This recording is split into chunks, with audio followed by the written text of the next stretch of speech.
अस्सलाम वालेकुम to all of you. सबसे पहले मेरा शॉर्ट सा introduction. This is assistant commissioner Akhtar Malik talking to you.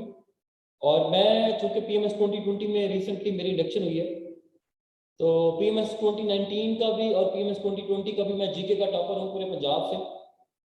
और अल्हम्दुलिल्लाह उसके बाद चूंकि मैं जीके जो है वो तकरीबन कोई 1-1.5 साल से मैं पढ़ा रहा हूँ, और मेरे डिफरेंट स्टूडेंट्स माशाल्लाह से की पोस्ट के ऊपर एलोकेट होकर बैठे हुए हैं। बहुत सारों ने टॉप भी किया है।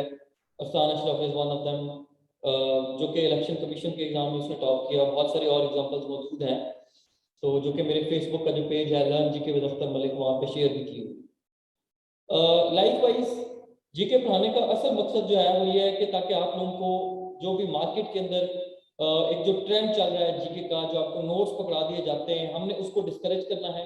दूसरे नंबर पे जो मार्केट में जो बहुत ज़्यादा आपको पता है कि अफोर्डेबल प्राइसेस के ऊपर जीके का जो सब्जेक्ट है वो ऑफर नहीं किया जाता, क्योंकि इसमें बहुत सारे सब्जेक्ट्स होते हैं और इनके ऊपर एक्सपर्टीज लेकर आना बहुत ज़्यादा मुश्किल काम होता है।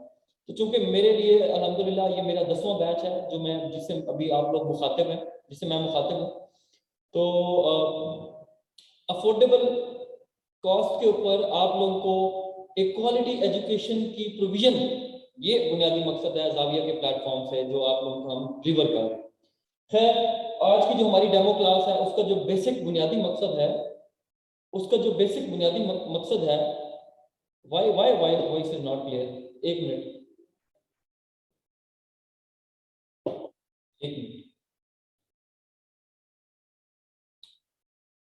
Mudassir, are you okay? Everything is clear? Clear, okay, fine fine, thank you. तो जो आज की डेमो क्लास का मकसद है वो ये आपको बताना है कि जो हमारा डेमो जीके का जो सेशन जो कि 10 तारीख से 10 जनवरी से मंडे से स्टार्ट हो रहा है, उस सेशन के अंदर जो जो हम सब्जेक्ट्स कवर करेंगे, हमारी स्ट्रेटजी क्या होएगी, और आप लोगों को मैं बताऊंगा कि आप लोग किताबों से किस तरह से छुटकारा हासिल कर सकते हैं और एक सिस्टमेटिक वे में किस तरीके से चीज़ों को लेके चल सकते हैं। क्योंकि जीके पढ़ाना कोई इतना आसान काम नहीं है। तो जाहिर सी बात है कि वो बंदा जीके पढ़ा सकता है जिसकी एक्सपर्टीज हो बहुत ज़्यादा जीके के ऊपर। सिर्फ वही बंदा जो है वो पढ़ा सकता है, जो मैं समझता हूँ, और उसी बंदे का हक है, उसी को पढ़ाना चाहिए।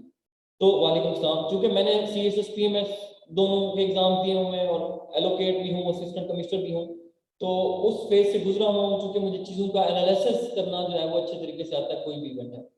तो वो जो मेरी क्लास के स्टूडेंट्स होते हैं, मेरी जो क्लास, मैं अभी बोर्ड के बारे में आपको सारा कुछ ही बताऊंगा, रिपीट करूंगा, तब आप लोग जो भी मेरी क्लास के स्टूडेंट्स हैं उनको पता होता है कि मैं किस तरीके से पढ़ा रहा होता हूँ। और वो अल्हम्दुलिल्लाह अभी चूंकि PPSC में जॉब आना शुरू हो गई है, तो काफ़ी सारे स्टूडेंट्स की जो है वो इंडक्शन हो भी रही है। तो बेसिकली आज हमने आपको बताना है कि जो हमारा 2 महीने का जो टेंटेटिव प्लान है, 50 डेज का जो टेंटेटिव प्लान है, जो कि ऑलमोस्ट 50 डेज पे जाके हमारा खत्म हो जाता होता है, तो उन 50 डेज के अंदर हमने आपको बताना है कि लोग एक तो फेल क्यों होते हैं, दूसरा मैंने आपको बताना है कि हमारा जो कोर्स प्लान है वो किस तरीके से हमें लेके चलना है, तीसरे नंबर पे ये है कि आप कम से कम जो स्कोर होता है वो 75 to 80 तक जा रहा होता है। ठीक है जी, कम से कम जो स्कोर है वो 75 से 80 तक जा रहा था, क्योंकि रिसेंटली PPSC ने जब से क्वेश्चन बैंक चेंज किया है तो जो पहले लोग रट्टे लगा के चले जाते थे इम्तियाज टाइप की बुक को, अब वो भी खत्म हो गया इसमें। ठीक है जी। तो अब जब आपको डीपली चीजों का पता चलेगा, पता होएगा, तो ही आप इस काबिल होंगे कि आप पेपर को अटेम्प्ट कर सकें। टाइमिंग यही होगी 7 से 8:30 बजे रोज की बेसिस पे। वीकली 5 क्लास है, उसकी जो डिटेल्स हैं रजिस्ट्रेशन की, वो आप अकेडमी की जो एडमिनिस्ट्रेशन है उनसे मालूम कर सकते हैं। तो जो लोग फेल होते हैं वो क्यों होते हैं, उसकी वजूहत भी मैं आपको बताऊंगा, और आपने स्मार्टली चीजों को लेके किस तरह से चलना है, तैयारी किस तरह से करनी है, वो भी मैं आपसे डिस्कस करूंगा। तो सबसे पहले हम अपना जो प्लान है वो शेयर करते हैं कि जो हमने जाविया के प्लेटफॉर्म से जो हमने इस पूरे 2 महीने का जो सेशन होता है, या 50 डेज का 55 डेज का सेशन होता है कैंडिडेट, उसको हमने किस तरह से लेके चलना है जी। ये मेरे चूंकि 1-2 स्टूडेंट भी इसमें देख रहे हैं और ऑलरेडी प्रीवियस स्टूडेंट्स, तो वो आपको फीडबैक बेहतर तरीके से दे सकेंगे। और भी मेरे स्टूडेंट्स हैं जो फीडबैक देते होते हैं, आपको पेज पे चल के और भी पता चल जाएगा इंशाल्लाह। तो सबसे पहले हमें करना है वर्ल्ड ज्योग्राफी। जब आप वर्ल्ड ज्योग्राफी की बात करते हैं तो वर्ल्ड ज्योग्राफी के अंदर आप पूरे का पूरा जो पॉलिटिकल मैप है, जो पूरी दुनिया की जो ज्योग्राफी है, आप उसको डिस्कस कर रहे होते हैं। हमने क्या करना होता है कि हमने क्या करना होता है, मैं एक मिनट जरा काइंडली जो भी आपके टेक्स्ट है जी, सारा कुछ सीएसएस का भी सारा कुछ सिलेबस इंशाल्लाह कवर होएगा, जो आपके कंपल्सरी सब्जेक्ट्स हैं वो सारे के सारे कवर होंगे। ठीक है जी। जो आपके क्वेश्चंस हैं काइंडली उनको होल्ड कर लें, बाद में आपके जो भी क्वेश्चंस हैं हम उनको एक एक करके एड्रेस करेंगे। सर सबसे पहले जो हमने वर्ल्ड ज्योग्राफी को डिस्कस करना है, उसमें हमने पूरी दुनिया का जो मैप है, उसमें पूरी दुनिया में जो यूनाइटेड नेशंस है उसमें 193 कंट्रीज टोटली रजिस्टर्ड है, यूनाइटेड नेशंस के मेंबर हैं जी। और 2 उसकी जो है वो ऑब्जर्वर स्टेट्स हैं, एक आपका पैलेस्टाइन है और दूसरा जो है वो वेटिकन सिटी है।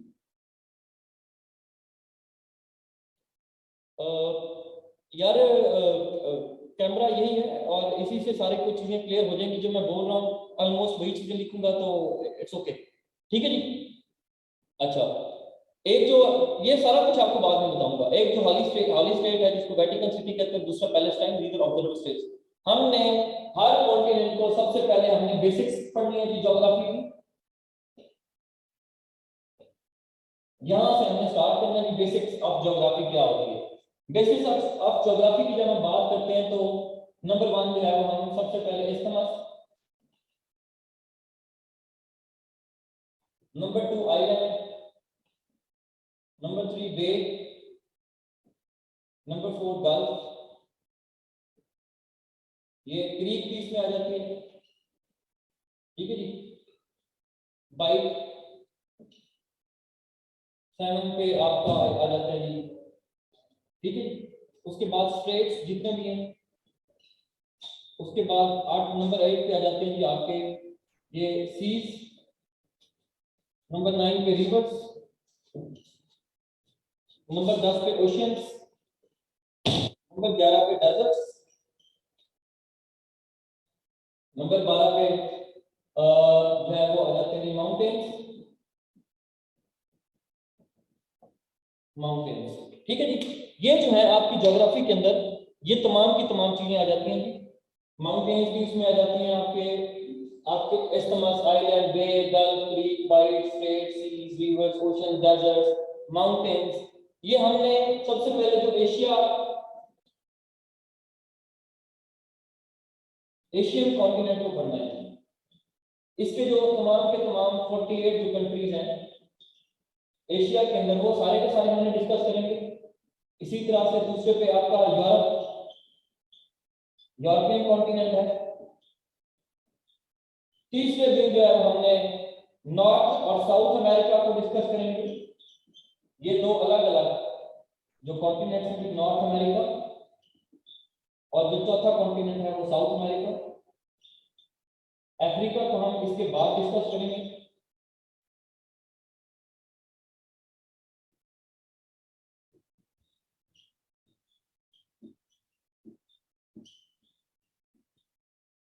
अफ्रीकन कॉन्टिनेंट, और जो छठे पे है वो आपका ओशियाना, जिसको ऑस्ट्रेलियन कॉन्टिनेंट भी कहते हैं। सातवें पे जो है आपका वो अंटार्कटिका।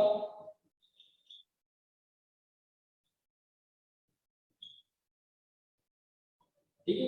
ये आपके पास, और 8वें पे जो अभी एक और आया है जी, न्यूजीलैंडिया के नाम से एक और रिसेंटली डिस्कवर हुआ है, उसको फिर हम पढ़ेंगे। ठीक है जी। तो ये तमाम जो है ये बेसिक्स आपको बताएंगे हम सबसे पहले ज्योग्राफी की। उसके बाद मैं आपको बताऊंगा कि जो आप किसी की भी जो लोकेशन है वो किस तरीके से मालूम करते होते हैं, उसमें जो अर्थ है उसका लॉन्गिट्यूड क्या होता है, लैटिट्यूड क्या होता है। ठीक है। उसके बाद हम पढ़ेंगे इक्विनॉक्स क्या होते हैं। ठीक है जी। ये इक्विनॉक्स भी हम देखेंगे। और उसके बाद जो है वो हमारा के जो टाइम का डिस्टेंस है, ये जो GMT +5 का आपको नजर आ रहा होता है, ये जो आपको GMT +5 पाकिस्तान का जो है वो टाइम का जो डिस्टेंस है GMT +5, इसके बारे में भी बताएंगे। और ये जो आपकी अर्थ है, लेट्स सपोज ये अगर आपकी अर्थ है तो इसमें जो इक्वेटर है, ये वाला इक्वेटर, इसके बारे में भी आपको बताऊंगा। इस पे कितने कंट्रीज बैठे हुए हैं वो भी हम डिस्कस करेंगे। और उसके बाद इसको कहते हैं PM line, prime meridian line, इसके ऊपर कितने कंट्रीज बैठे हुए हैं, कौन कौन से कॉन्टिनेंट हैं, PM लाइन है क्या चीज, ये क्या चीज डिटरमिन कर रही होती है। ये बेसिकली बेसिक्स है ज्योग्राफी। ठीक है जी। और इसी तरह से विंटर सोलिस्टिस क्या होता है और समर सोलिस्टिस क्या होता है वो भी हम सारा कुछ पढ़ेंगे। जब ये एक ही क्लास के अंदर आपके तमाम चीजें जो है ये कवर हो जाएंगी, उसके बाद हम इस कॉन्टिनेंट पे जाएंगे, एशिया के कॉन्टिनेंट। जब हम एशिया के कॉन्टिनेंट पे जाएंगे तो उसमें एशिया के 48 कंट्रीज, हमने एशिया के तमाम कॉन्टिनेंट्स, एशिया के तमाम कंट्रीज की हिस्ट्री थोड़ी बहुत, उसकी इंपॉर्टेंस, ठीक है जी, और उसकी ज्योग्राफी कि वो क्यों फेमस है, उसके बॉर्डर के साथ दूसरा फेमस, पूरा मैं यहाँ पे आपको मैप बनाऊंगा। इन सब कॉन्टिनेंट का एक एक डेली की बेसिस पे एक एक मैप बनेगा। ठीक है जी। इसका भी मैप बनेगा, इसका भी मैप बनेगा, इसका भी मैप बनेगा। ये तकरीबन कोई 5-6 लेक्चर्स में जाके जाके ज्योग्राफी, वर्ल्ड ज्योग्राफी जाके खत्म होगी। ठीक है जी। तो इन सारे कॉन्टिनेंट का, इसका भी नॉर्थ साउथ अमेरिका का भी मैप बनेगा। आपको मैप्स के थ्रू मैं बताऊंगा कि किसका बॉर्डर किसके साथ है, किसकी क्या इंपॉर्टेंस है। लेट्स सपोज अगर हम साउथ अमेरिका में ब्राजील को डिस्कस कर रहे हैं, इक्वाडोर को डिस्कस कर रहे हैं, कोलंबिया को डिस्कस कर रहे हैं, वो भी हम पढ़ेंगे। अगर हम चिली को डिस्कस कर रहे हैं, यूरोग्वे है, पैराग्वे, कोई भी है, ब्राजील है, तो उसमें मैं आपको बताऊंगा कि वहाँ पे क्या क्या ब्राजील की इंपॉर्टेंस क्या है। रिवर वहाँ पे नाइल भी है, वहाँ पे अमेजोन जंगल भी है, वहाँ पे और भी बड़ा कुछ है। जो इवन स्पोर्ट्स तक ब्राजील किस हद तक एक्टिव है वो भी हम आपको बताएंगे। ठीक है। इसी तरह जो यूरोपियन कॉन्टिनेंट है, तो अगर हम यूरोप को पढ़ाऊंगा मैं आपको, यूरोप की रेनेसेंस, उसके बाद जो इनलाइटनमेंट का जो पीरियड आता है वो भी आपको बताऊंगा। यूरोप की तमाम वॉर्स भी आपको बताऊंगा। ठीक है जी। जितनी भी वॉर शामिल है यूरोप, तो ये सारा का सारा कुछ यूरोप की तमाम जो हिस्ट्री है, जो वहाँ पे सीज हैं, ओशंस हैं, बे, गल्फ, कुछ भी है यूरोप में, जो कोई डेजर्ट शेजर्ट नहीं है, तो लिहाजा वो भी हमने सारा कुछ कवर करना है। एशिया है तो इसमें पाकिस्तान, इंडिया, ये जो सार्क के 8 कंट्रीज हैं, अफगानिस्तान, नेपाल, भूटान हो गया, श्रीलंका हो गया, बांग्लादेश वगैरह हो गया। उसके बाद साउथ ईस्ट एशियन कंट्रीज हो गए, हमने उनको डिस्कस करना है। उसमें फिलिपाइन है, वियतनाम है, थाईलैंड है। उसके बाद आपका जो है वो लाओस है, कंबोडिया शंबोडिया हो गया, वियतनाम वगैरह हो गया। ठीक है ना जी। ये सारे के सारे जो है वो नीचे आ गए। जो तो मलेशिया भी है पड़ा हुआ है, इंडोनेशिया भी पड़ा हुआ है, ब्रुनाई ब्रुनाई दारुस्सलाम में पड़ा हुआ है। तो ये सारे के सारे कंट्रीज को हम डिस्कस करेंगे इंशाल्लाह। इसी तरह से जो सेंट्रल एशियन रिपब्लिकन्स हैं, रिपब्लिक्स, उनको भी हम डिस्कस करेंगे। इसी तरह से साउथ वेस्ट एशिया में जो कंट्रीज बैठे हुए हैं, चाहे वो ईरान है, चाहे वो अरेबियन पेनिनसुला पूरे का पूरा है, 7 जो कंट्रीज है उसमें सऊदी अरब हो गया, कतर हो गया, ओमान हो गया, बहरीन हो गया, कुवैत हो गया। ठीक है जी। उसके नीचे आ जाए तो एक ओमान और यमन हो गया, वो भी सारा कुछ हम डिस्कस करेंगे जी। जी मटेरियल भी आपको दिया जाएगा, मटेरियल भी आपको दिया जाएगा।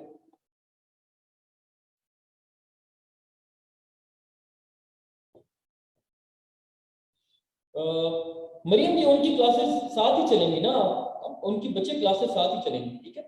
तो आपकी जो भी क्वेरीज हैं वो सारी की सारी यहाँ पे एड्रेस हो जाएंगी।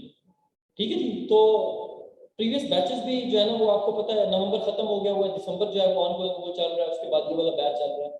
तो आप लोगों को भी पढ़ेंगे और ये भी साथ साथ पढ़ेंगे। ठीक है जी। अच्छा, नोट्स भी आपको प्रोवाइड किए जाएंगे, जो डेली की क्लास में पढ़ाया जाएगा वो आपको नोट्स भी पढ़ाए जाएंगे, नोट्स भी दिए जाएंगे जी। टोटल ड्यूरेशन और टाइम जो है वो आप 60 डेज है, 2 महीने होता है जी टोटल, और हफ्ते में 5 दिन क्लासेस होती हैं।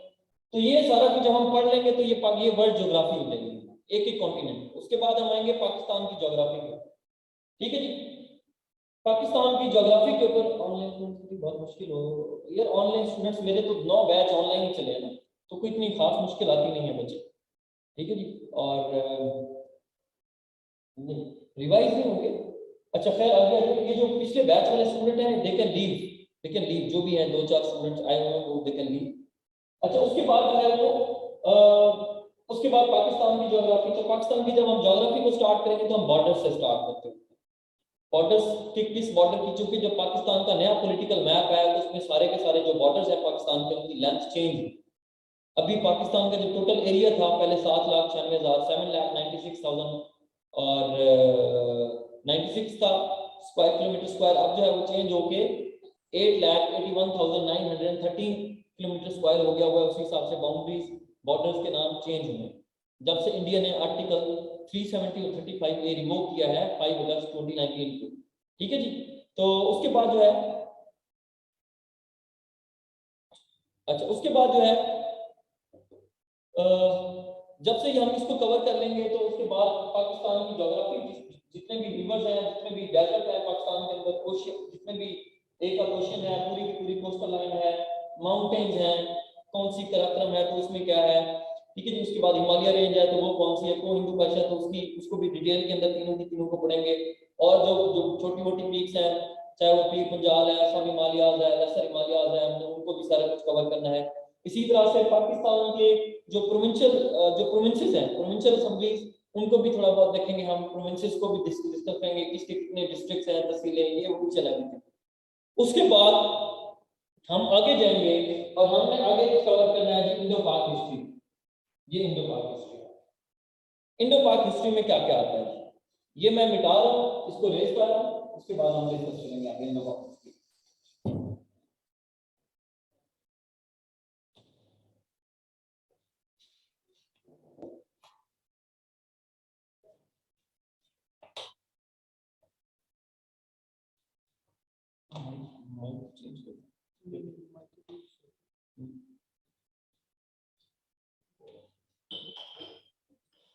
अच्छा अच्छा उसके बाद जी हमने उसके बाद पढ़ना है इंडो पाक हिस्ट्री।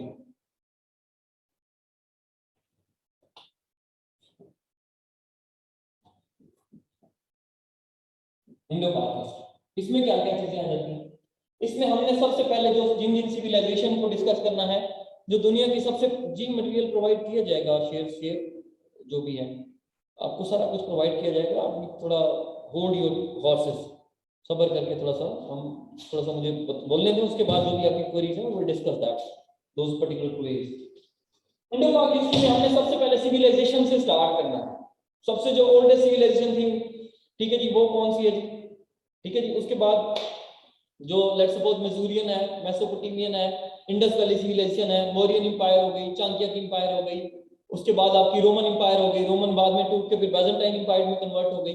ठीक है। ये जितनी भी थी, चाहे वो अलेक्जेंडर द ग्रेट का अटैक हो, चाहे कोई भी चीजें हो, जो ग्रीक, जहाँ पे रिटर्न हिस्ट्री आपकी स्टार्ट होती है, हमने वहां से इसको शुरू करना है इंडो पाक हिस्ट्री, ताकि आप लोगों की एक शुरू से एक क्लियर कट आपकी चीजें क्लियर होती जाए, आस्ता आस्ता क्लियर होती जाए। और उससे जो भी सवाल आते होते हैं पेपर के अंदर, हम उनको भी डिस्कस करेंगे साथ साथ, वो भी मैं लिखवाता रहता हूँ। तो उसके बाद इंडो पाक हिस्ट्री को हमने 3000 बीसी से स्टार्ट करना है जी, 3000 बीसी से। उसमें जितनी भी सिविलाइजेशन आई हैं हमने एक एक करके उनको आस्ता आस्ता पढ़ते जाना है। और ऑनवर्ड्स हमने यहाँ पे जिस तरीके से इस्लाम आता है और मोहम्मद बिन कासिम की अराइवल होती है 712 में, उनके बारे में जितनी भी फैब्रिकेटेड स्टोरीज गढ़ी गई हैं, मोहम्मद मोहम्मद मैंने बोला ना, होल्ड योर हॉर्सेस, तो भी वेट कर लो। I will allow you, you can ask any question at the end of the lecture, okay, just hold your horses. उसके बाद अराइवल ऑफ इस्लाम इन सब कॉन्टिनेंट, वहां से जो खुलफाए राशिदीन का टेन्योर है वो भी थोड़ा बहुत मैं आपको बताऊंगा। फिर उसके बाद उमैया डायनेस्टी आती है 750 एडी से लेकर, सॉरी 661 से लेकर 750 तक। ठीक है जी।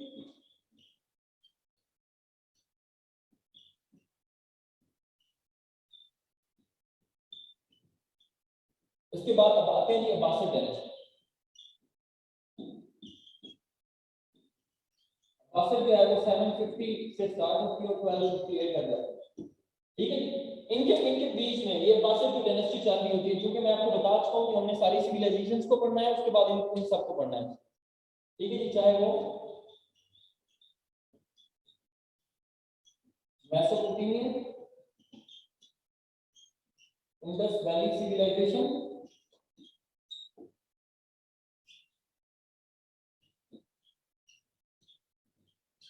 Mauryan empire,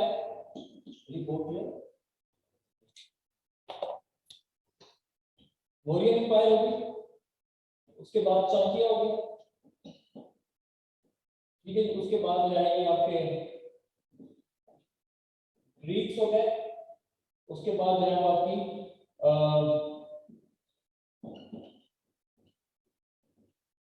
Roman empire, Byzantine empire, ठीक है। उसके बाद जो है वो आपकी पर्शियन सिविलाइजेशन भी है, और ये सारी की सारी हमने जो है वो पढ़नी है। इंडस वैली हमने ज्यादा फोकस करके पढ़ना है, और ये जितनी भी सिविलाइजेशन है हमने इन सबको कवर करने के बाद, और मुस्लिम मुस्लिम जो हिस्ट्री है उसको भी हमने कवर करने के बाद हमने चले जाना है जी सीधा गजनवी डायनेस्टी के। हमने पहले उसके बाद गजनवी डायनेस्टी पढ़नी है,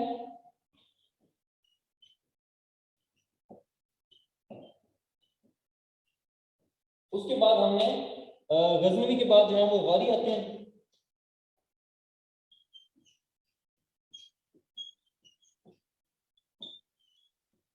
गौरी डायनेस्टी पढ़नी है। इसी तरह उनके बाद जो है वो स्लेव आते हैं,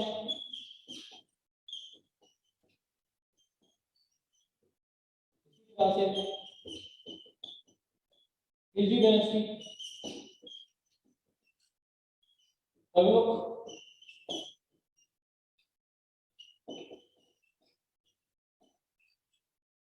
इसी तरह से जो है वो सैयद डायनेस्टी, और उसके बाद जो है वो लोधी डायनेस्टी।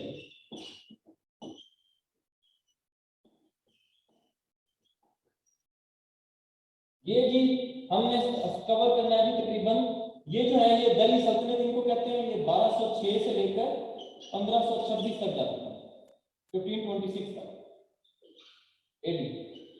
उसके बाद जो है 17 मुगल आते हैं, 17 मुगल्स, जहीरुद्दीन बाबर आते हैं। जहीरुद्दीन बाबर पानीपत की जंग लड़ता है, और उसके बाद जो है वो पानीपत की जंग लड़के पानीपत की जंग लड़ता है, और पानीपत के बाद ऑनवर्ड्स वो जनाब अपनी रूलरशिप इस्टेब्लिश कर लेता है। उसके बाद 2 और भी वॉर लड़ता होता है जो जहीरुद्दीन बाबर है, फिर 1530 में उसकी डेथ हो जाती है, फिर उसका बेटा आता है हुमायूं, जहीरुद्दीन बाबर का, फिर वो हुमायूं जो है वो चलता रहता है, और वो 1540 तक जाके उसको भी शेरशाह सूरी आके डस लेता है।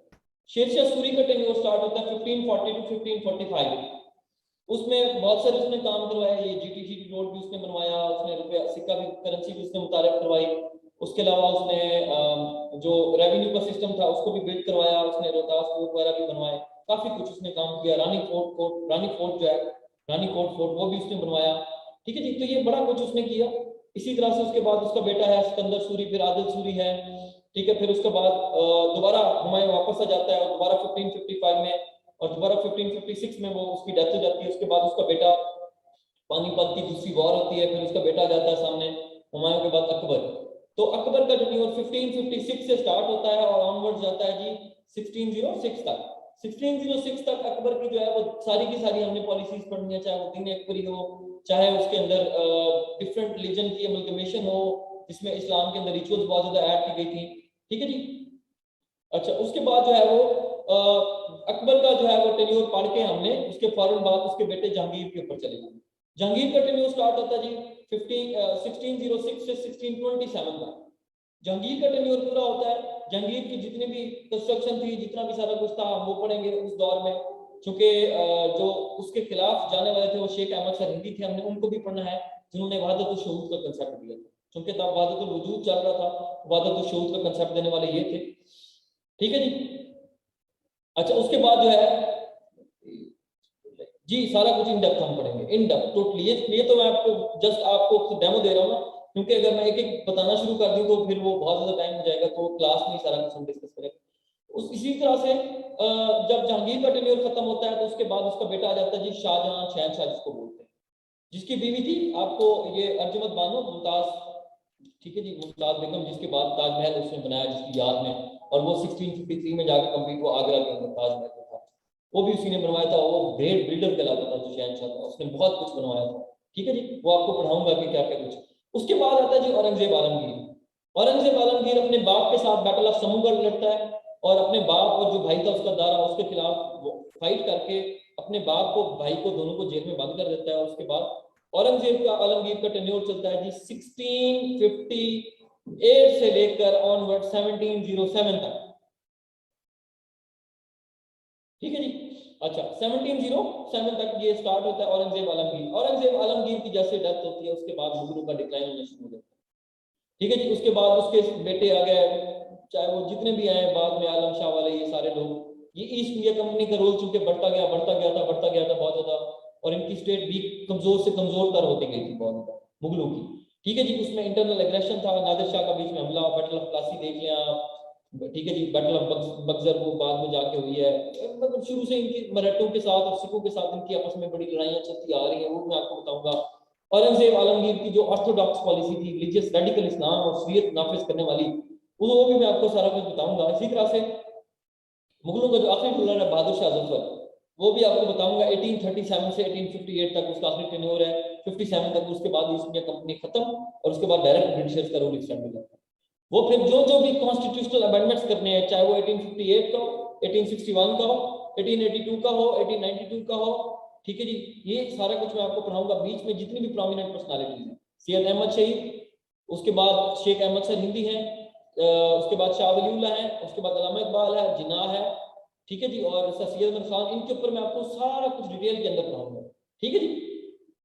तो ये प्री पार्टीशन है जी, और ये प्री पार्टीशन से भी पहले की बात। उसके बाद शुरू होती है आपकी जब इंडो पाक हिस्ट्री 1857 तक कंप्लीट होती है, तो देन उसके बाद स्टार्ट हो जाती है आपकी, उसके बाद आपकी प्री पार्टीशन स्टार्ट हो जाती है।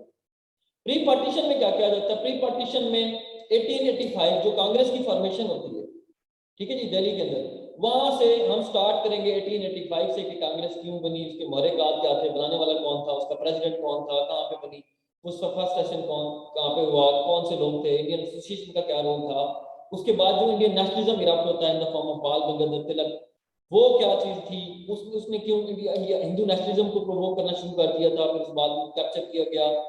बाद में जाके बंगाल की पार्टीशन होती है ईस्ट और वेस्ट बंगाल में due to administrative basis. Bengal की चूंकि ईस्ट बंगाल की पॉपुलेशन 31 मिलियन थी और बाद में उसमें मुसलमान 18 मिलियन थे और जो हिंदू थे वो 12 million. West Bengal that was more developed, उसमें जो मुस्लिम थे they were 12 million and Hindus were 42 million, total 54 million थी वेस्ट बंगाल की। तो वो एडमिनिस्ट्रेटिव डिवीजन के ऊपर उसको डिवाइड कर दिया गया। इसी तरह से उस इवेंट ने जितने भी आगे आने वाले इवेंट्स को ट्रिगर किया, उसमें हिंदू और जो यानी कि कांग्रेस का और जो ब्रिटिशर्स थे उनका जो आपस में ट्रस्ट था डेफिसिट, वो बहुत ज्यादा बढ़ता गया। जो ट्रस्ट डेफिसिट था वो बहुत ज्यादा बढ़ता गया, जो ट्रस्ट डेफिसिट था वो बहुत ज्यादा बढ़ता गया था। ठीक है जी। तो उसकी वजह से क्या हुआ कि हिंदू ने इल्जाम लगाना शुरू कर दिया कांग्रेस ने कि जी ये डिवाइड एंड रूल की पॉलिसी कर रहे हैं, जबकि उस चीज का अल्टीमेटली जो फायदा, जिसको मुस्लिम लीग के बारे में ये कांग्रेस ही कहती थी कि जो शिमला डेपुटेशन था that was the command performance, that was not a command performance. Why? Because Congress was the only political party that was representing the only Hindus, not Muslims.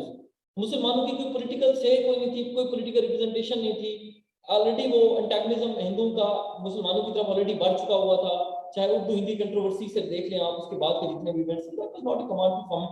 Shimla deputation आता है, वो हम डिटेल में पढ़ेंगे, कितने बंदे गए, कहाँ पे गए, किसके हेल्प से गए, कब हुआ, किसने सजेस्ट किया, मुस्लिम लीग कब बनती है 30 दिसंबर को, कहाँ पे इजलास हुआ, कौन सा सेशन चल रहा था, किस किस बंदे का क्या क्या रोल था, नाम किसने, एक एक चीज उसकी जो भी डिटेल्स हैं। उसके बाद हमने चाहे वो मुस्लिम लीग की फॉर्मेशन के बाद मिंटो मार्ले रिफॉर्म हो, जिसमें उन्होंने हिंदुओं को सेटलमेंट करने के लिए थोड़े बहुत रिप्रेजेंटेशन देने की कोशिश की और मुसलमानों का सेपरेट इलेक्टोरेट वहां पे उन्होंने मंजूर हुआ, पहली दफा एक्सेप्ट किया गया और उससे कांग्रेस को बड़ी तकलीफ हुई, वो भी हम सारा कुछ पढ़ेंगे। इसी तरह से मिंटो मार्ले के बाद जो इवेंट आता है वो वर्ल्ड वॉर का। जिन्ना साहब की पूरी लाइफ को हम डिस्कस कर चुके होंगे, उसके बाद ये हम डिस्कस करेंगे पाकिस्तान की जो पाकिस्तान की प्री पार्टीशन हिस्ट्री है, जिसमें आपका वर्ल्ड वॉर 1 के बाद के वर्ल्ड वॉर 1 के बारे में बताऊंगा आपको कि world war 1, thank you so much Aurangzeb. तो वर्ल्ड वॉर 1 की उसकी रीजंस क्या थी, इंपीरियलिज्म उसमें क्या था, उसमें नेशनलिज्म क्या था, उसमें अलायंसेस कौन कौन से बने हुए थे, ठीक है जी, और नेशनलिज्म की क्या उसमें मतलब क्या रोल था, ठीक है जी। उसके बाद ये सारा कुछ जो भी है यूरोपियन कॉलोनियलिज्म को मैं आपको बताऊंगा वो किस किस तरह से एक्सपैंड होता रहा है। वर्ल्ड वॉर वन की इमीडिएट रीजंस क्या थी जब आर्चड्यूक फ्रांस फर्डिनेंड का जब कत्ल हुआ था, तो ये सारा कुछ मैं आपको बताऊंगा। उससे पहले जो चूंकि बाल्कन वॉर्स चल रही थी, तो बाल्कन वॉर्स भी वो भी सारा कुछ, तो जी मैथमेटिक्स भी होगी। अभी आप थोड़ा सा सब्र कर लें तो मैं पाकिस्तान, अभी तो हम इधर पहुंचे हैं, ये मैं आपको पाकिस्तान अफेयर अभी बता रहा हूँ, अभी तो मैथ्स पे जाएंगे तो वो आपको बताऊंगा। तो पाकिस्तान अफेयर में उसके बाद जो है वो वर्ल्ड वॉर वन के फौरन बाद पहली दफा कांग्रेस और मुस्लिम लीग इकट्ठे होके वो करते हैं जी आपका लखनऊ पैक्ट 1916 के अंदर। लखनऊ पैक्ट में जिनाह साहब को चूंकि अवार्ड वो दिया गया ambassador Sarojini Naidu, she was a female, और उसने टाइटल दिया था कर्जन को एम्बेसडर हिंदू मुस्लिम यूनिटी। वो क्यों दिया गया, उसकी क्या मोहरक़ात थी, उसमें कांग्रेस ने किस तरीके से मुस्लिम लीग को एक्सेप्ट किया, और मुस्लिम लीग ने क्या क्या डिमांड थी जो मनवा ली, ठीक है जी, किस किस बेसिस पे डिवीजन हुई, वो भी सारा कुछ हम डिस्कस करेंगे उसको इंशाल्लाह। उसके बाद जो है लखनऊ पैक्ट के फौरन बाद आपका आता जी मॉन्टेगो चैलेंज फॉर रिफॉर्म्स 1919 में, जब वो उससे पहले 1917 में चूंकि वो बेलफोर डिक्लेरेशन हो गया था और ओटोमान एम्पायर को तोड़ने की बातें हो गई थी, क्योंकि वो जीत चुका था, जो जो जो जो अलाइड पावर्स थी वो जीत चुकी थी, जो सेंट्रल पावर थी वर्ल्ड वॉर वन में वो हार चुके थे, तो ओटोमान एम्पायर को जो उन्होंने है वो डिसइंटीग्रेट करना था, तो उन्होंने किया भी, क्योंकि जर्मनी से पोलैंड को उन्होंने अलग कर लिया हुआ था, तो ओटोमान एम्पायर को भी उन्होंने अलग करना था। यहाँ पे फिर जो पहली दफा जब हम देखते हैं कि जो रिलीजियस क्लर्जी है वो पॉलिटिक्स के अंदर आती है तहरीक खिलाफत से, जब खिलाफत मूवमेंट जिसको जिन्ना साहब ने अपोज किया था और गांधी ने सपोर्ट किया था, तहरीक खिलाफत के क्या मोहरक़ात थे, क्यों स्टार्ट हुई, उसमें हिजरत मूवमेंट क्या थी, उसमें जो मौलाना मोहम्मद अली जौहर, मौलाना शौकत अली, चाहे वो हकीम अजमल खान हो, उलमा इकबाल, उन सबका क्या रोल था, ठीक है जी। तो कर्जम ने उसको क्यों अपोज किया, गांधी, वाई गांधी सपोर्टेड तहरीक खिलाफत, वो भी मैं आपको बताऊंगा। फिर इसी तरह से जब गांधी ने सपोर्ट किया तो कांग्रेस की भी बाद में डिवीजन हो गई, स्वराज पार्टी और नेशनल लिबरल पार्टी इराक में दो सामने वजूद में आई बाद 1923 और 25 के जो कांग्रेस के इलेक्शन हुए थे, जी ठीक है जी, उनमें वो डिवाइड हो गई थी। इसी तरह से 1919 में चाहे वो जलियांवाला बाग मैसेकर हो, 1919 में चाहे वो ट्रीटी ऑफ वर्सलीज हो, 1919 में चाहे वो मॉन्टेगो चैलेंज फॉर रिफॉर्म्स हो, चाहे वो रोवल्ट एक्ट हो, वो सारे का सारा हमने 1920 में जो गांधी ने सबसे पहले सिविल डिसोबीडियंस स्टार्ट की थी उसको भी देखेंगे। इसी तरह से 1920 जो सेवन है, सेवन में दिल्ली प्रपोजल्स जो जिन्ना साहब ने दिए, वो भी वहां पे जब उन्होंने सरेंडर किया था सेपरेट इलेक्टोरेट की डिमांड, तो वो क्यों की थी, उसके बदले में जो मुस्लिम लीग टूटी थी शफी ग्रुप में और पंजाब ग्रुप में, वो क्या क्या थी, वो क्यों थी, उसके पीछे क्या मोहरक़ात थे, रीजंस क्या थे उसके पीछे। इसी तरह से 27 में जब साइमन कमीशन आता है, तो साइमन कमीशन को यहाँ पे गो साइमन गो के नारे लगना शुरू हो गए, उसमें कोई रिप्रेजेंटेशन नहीं थी, वो यहाँ पे पॉलिटिकल जो डिस्प्यूट्स थे बिटवीन कांग्रेस और मुस्लिम लीग उसकी सेटलमेंट करने के लिए आया था और अपना कॉन्स्टिट्यूशनल प्लान देने के लिए आया था अगले 10 साल के।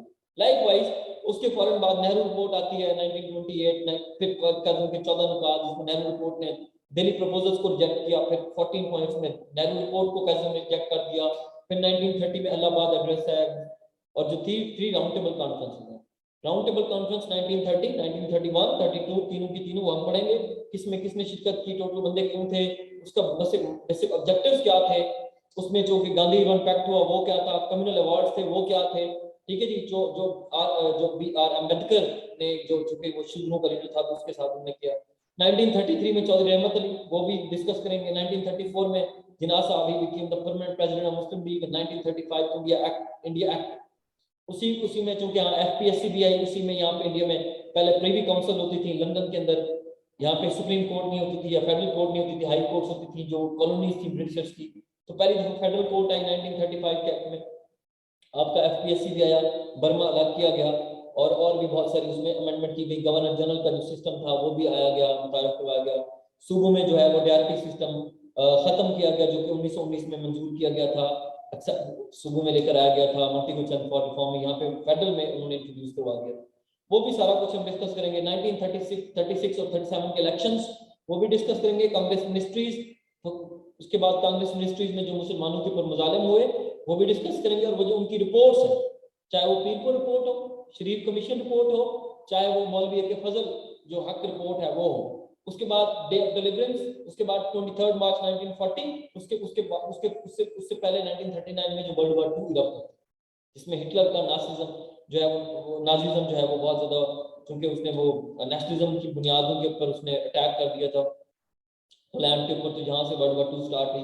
फिर बाद में पर्ल हार्बर अटैक हुआ 1941 दिसंबर में, तो अमेरिका उसमें आया जंग में, जब उसके प्लेन क्रैश हुए, जापान भी उसमें शामिल था और जापान ने वो बेसिकली अटैक किए थे। उसके बाद जो क्विट इंडिया मूवमेंट है वो गांधी ने स्टार्ट की, जिन्ना ने उसको पोज किया, जिन्ना सेड के first divide and then quit, और गांधी जो था वो उठा के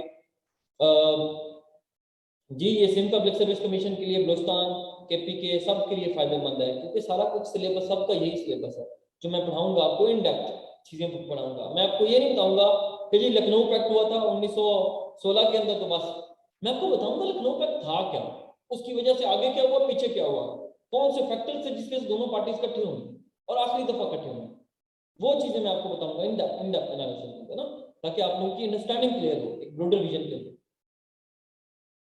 ठीक है जी। उर्दू में क्या होता है, उर्दू में आपको नोट्स प्रोवाइड कर सकता हूँ, उर्दू तो रट्टे होते हैं यार, उर्दू में क्या पढ़ाना होता है, उर्दू तो अगर आपको उर्दू टीचर पढ़ाए तो आई डोंट थिंक सो कि टीचर उर्दू और एमसीक्यूज वो भी, तो वो मैं नहीं पढ़ाता होता, सॉरी, उसके लिए वो आपको नोट्स मिल जाएंगे जो मैं आपको मेरे पास है वो सारे भेज दूंगा आपको।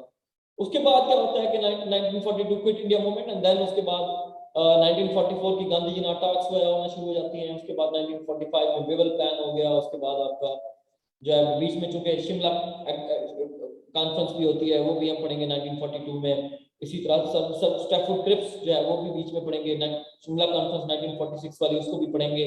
उसके बाद जो 3 जून प्लान दिया गया था, चाहे बाउंड्री कमीशन बना, कौन कौन से जस्टिस किसकी तरफ से थे, सारा कुछ। बाद में जो डिवीजन हुई वो क्या थी, इलेक्शन जो हुए, इलेक्शन में क्या रिजल्ट रहा, मुस्लिम लीग पहले इलेक्शन क्यों हारी, उनकी हारने की वजूहत क्या थी, बाद में क्यों जीती, जीतने की क्या वजूहत थी। तो 1947 में पाकिस्तान की हम असेंबली बना के जो गवर्नर जनरल है उसको हलफ लेके फिर उसके बाद मानते हैं। तो ये 47 तक कंप्लीट होता है पाकिस्तान की प्री पार्टीशन की हिस्ट्री। जो पोस्ट पार्टीशन की हिस्ट्री है अगर हम उसको डिस्कस करें तो उसमें यहाँ पे लियाकत अली खान आ जाता है, और ऊपर काजम की जब डेथ हो जाती है तो रेफ्यूजी क्राइसिस अलग से, फिर लियाकत अली खान का विजिट है। उसके बाद ऑब्जेक्टिव रेजोल्यूशन, किस तरीके से उसने इस्लामाइजेशन को प्रमोट किया, और वेस्ट बंगाल के ईस्ट बंगाल ईस्ट पाकिस्तान के अंदर जो है वहाँ पे अवामी लीग बन गई थी। ठीक है जी, मौलाना बशानी वगैरह ने बनाई, और इधर जो है मुस्लिम लीग खत्म होके इधर से मुस्लिम लीग पाकिस्तान बन गई, ऑल इंडिया मुस्लिम लीग खत्म होके 1947 की बात करें। तो ईस्ट और वेस्ट पाकिस्तान के दरमियान जो डिफरेंसेस थे, political differences, constitutional differences, economic marginalisation जो हमने उनकी की, जो उनको हमने कोटा शोटा नहीं दिया, उनकी हालांकि आबादी भी हमसे ज्यादा थी, वो भी सारा कुछ, वो भी मैं आपको सारा कुछ बताऊंगा कि इतना गल्फ क्यों पैदा हुआ दोनों जो यूनिट्स थे उनके दरमियान। उसके बाद जैसे लियाकत अली खान की 16 अक्टूबर को डेथ होती है 1951 को, उसके बाद ख्वाजा नाज़मुद्दीन जो है वो प्राइम मिनिस्टर बन जाते हैं, चूंकि वो दूसरे गवर्नर जनरल भी थे। उनका टेन्योर पढ़ेंगे, उनमें फेमाइन जब आया और यहाँ पे हालात खराब हुए, अहमदी रिवॉर्ड स्टार्ट होना शुरू हो गया उनके दौर में। फिर commander in chief Ayub Khan ने मार्शल लॉ लगा दिया, कश्मीर वॉर भी हुई 1948 में, वो भी पढ़ेंगे हम 1947 से 48 पंजाब की डिवीजन है। एक एक इवेंट हमने डिस्कस करना। ख्वाजा नाज़मुद्दीन, उसके बाद मोहम्मद अली बोगरा है, चौधरी मोहम्मद अली हैं जो प्राइम मिनिस्टर हैं, जो जिन्होंने कॉन्स्टिट्यूशन ड्राफ्ट किया 1956 का कॉन्स्टिट्यूशन। उससे ऊपर जो गवर्नर जनरल थे वो बड़े गुलाम मोहम्मद थे, उसने असेंबली डिसॉल्व की। ठीक है जी, ख्वाजा नाज़मुद्दीन की उसके बाद जो है वो बोगरा फार्मूला दिया गया, जिसको 1 यूनिट फार्मूला कहते हैं। वो ईस्ट पाकिस्तान को जो है वो सप्रेस करने के लिए, क्योंकि उनकी 55% पॉलिटिकल रिप्रेजेंटेशन थी और हमारी 45% थी, प्राइम मिनिस्टर उनका आना था, इसलिए हमने सोचा कि यहाँ पे एक यूनिट बना के इक्वल जो है वो डिवीजन दीजिए, अपर हाउस में और लोअर हाउस में हमने उनकी जो स्ट्रेंथ थी वो बढ़ा दी, 165 कर दी, प्रपोजल दिया गया। 1 यूनिट को डिसॉल्व किया गया 1970 में। इसी तरह से 56 का कॉन्स्टिट्यूशन है, टेलर मेड कॉन्स्टिट्यूशन, 2 साल चला, खत्म हो गया, सिकंदर मिर्जा आया। तो चौधरी मोहम्मद अली के बाद जो है वो आपके जितने भी प्राइम मिनिस्टर आए, चाहे वो हुसैन शेख सोहरावर्दी हूँ, चाहे वो आई चंद्रीगर हूँ, चाहे वो फिरोज खान नून हूँ, उन सबको जो है वो थैंक यू, अच्छा, उन सबको निकाल दिया गया due to the differences between the जो मिलिट्री डिक्टेटर था Sikandar Mirza and the prime ministers, उनके दरमियान ये म्यूजिकल चेयर चलती रही। उसके बाद इसका टेन्योर चलता रहा सिकंदर मिर्जा का, इसने मार्शल लॉ बाद में इम्पोज किया, और ये चूंकि प्रेसिडेंट भी रहा, तब कोई प्रेसिडेंट नहीं था हमारा, 9 साल कॉन्स्टिट्यूशन डिले बना।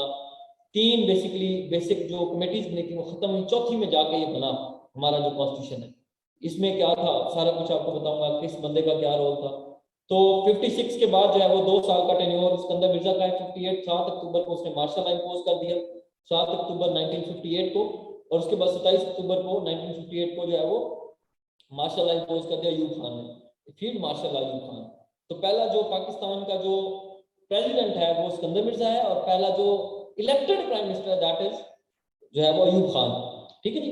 अयूब खान की चाहे वो यूएसए का विजिट हो, चाहे वो यहाँ पे यूएसए प्रेसिडेंट का ड्वाइट डी आइजनहावर 1960, बीच में चूंकि कोल्ड वॉर चल रही थी यूएसएसआर के दरमियान, जब यूएन बनी, और लीग ऑफ नेशंस तो 1920 में बन गई थी, जब वो खत्म हुई 1947 में, उससे पहले यूएन बन गई थी।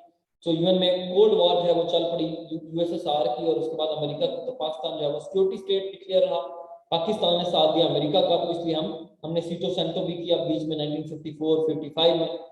ठीक है जी। उसके बाद हमने जो है वो अयूब खान ने अमेरिका के विजिट भी किए, उसके बाद dwight डी आइजनहावर भी यहाँ पे आया। फिर इंडस वाटर ट्रीटी होती है 1960 को, 19 सितंबर को, उसमें जो जो जो थे वेस्टर्न रिवर्स, इंडस झेलम से नाम पाकिस्तान को दिए गए, जो ईस्टर्न रिवर्स थे वो उनको दिए गए। ठीक है जी। रावी सतलज ब्यास, और वो किस क्लास से, सारा कुछ आपको था। इसी तरह से अयूब खान का जो बीडी सिस्टम था, बेसिक डेमोक्रेसी सिस्टम, वो भी आपको बताऊंगा। वो 4 टीयर्स की गवर्नमेंट क्या थी, किस तरीके से वो इलेक्टोरल कॉलेज बना प्रोविंशियल असेंबलीज के लिए, और जो उस वक्त एक ही हाउस था यूनिकैमरल हाउस नेशनल असेंबली के, वो भी आपको बताऊंगा। इसी तरह से 1962 का जो कॉन्स्टिट्यूशन है, जो जस्टिस शाहबुद्दीन ने ड्राफ्ट किया था, वो भी हम पढ़ेंगे।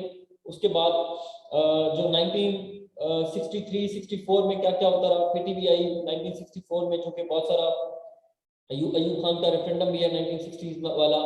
1964 में जो है वो, चूंकि हम यहाँ पे पढ़ते होते हैं वॉर, इंडो पाक वॉर 1965 वाली, उससे पहले जो हुआ था ऑपरेशन जिब्राल्टर, तो वो जो लोग थे, कौन कौन लोग थे बीच में 1963 में पाकिस्तान चाइना का बॉर्डर एग्रीमेंट दिया जाता है, वो किसने किया, उसमें मंजूर कादिर का रोल क्या था, उसमें बाकी लोगों का रोल क्या था। इंडिया चाइना की वॉर है लद्दाख की वैली के ऊपर, तिब्बत के ऊपर, जहाँ पे इनकी रिसेंट स्क्रिमिशेस हुई है पिंग पोंग और लद्दाख वैली, ठीक है जी, गैलवान वैली के अंदर। तो वो भी हम सारा कुछ इंशाल्लाह डिस्कस करेंगे।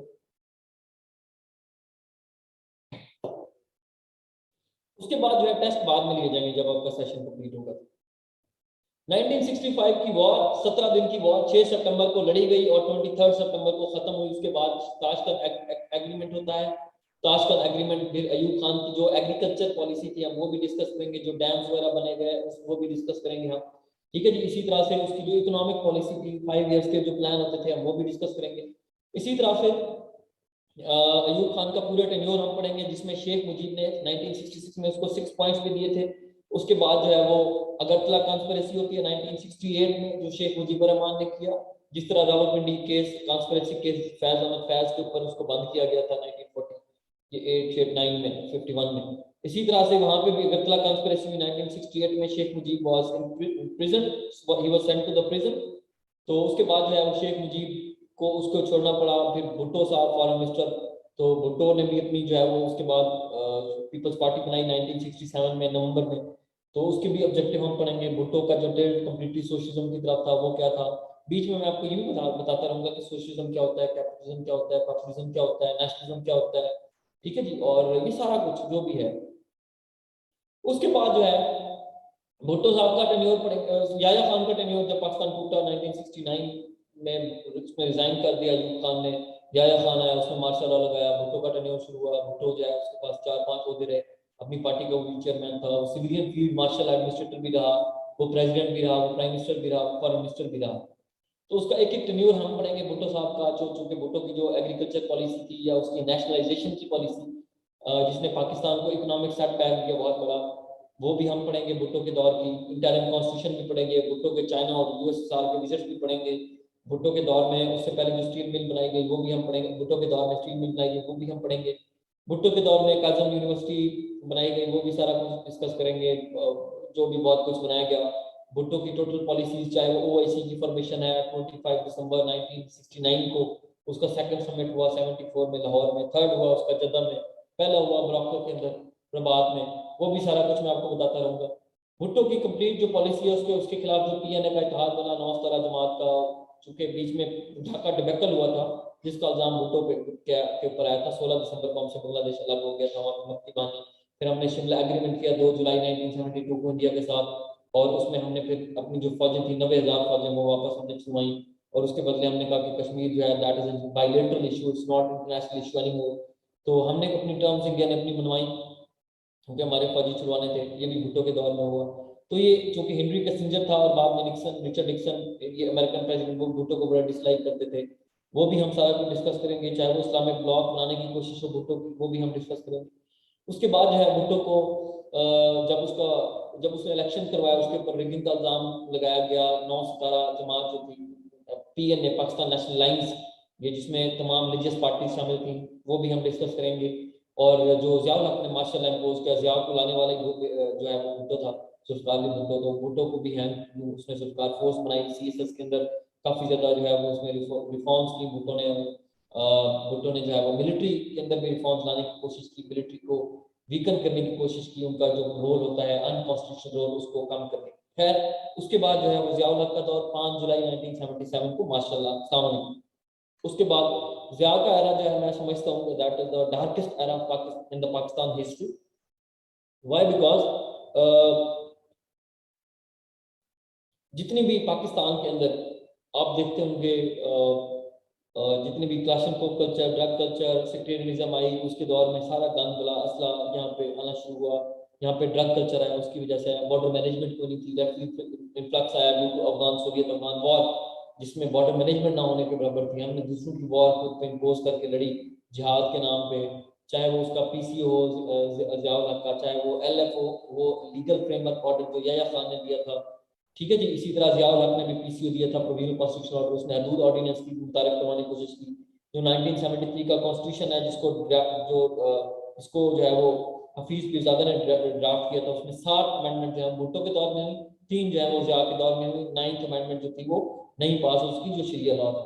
इसी तरह से उसने RCO भी दिया, रिवाइवल ऑफ कॉन्स्टिट्यूशन ऑर्डर, उसने हदूद ऑर्डिनेंस भी मुतारिफ करवाया, उसने इस्लामिक आइडियोलॉजी काउंसिल भी बनाई, शरीयत काउंसिल भी बनाई ज़ियाउल हक ने, एहतराम रमजान ऑर्डिनेंस भी दिया। मतलब प्रॉपर इस्लामाइजेशन उसने बुनियाद रख दी।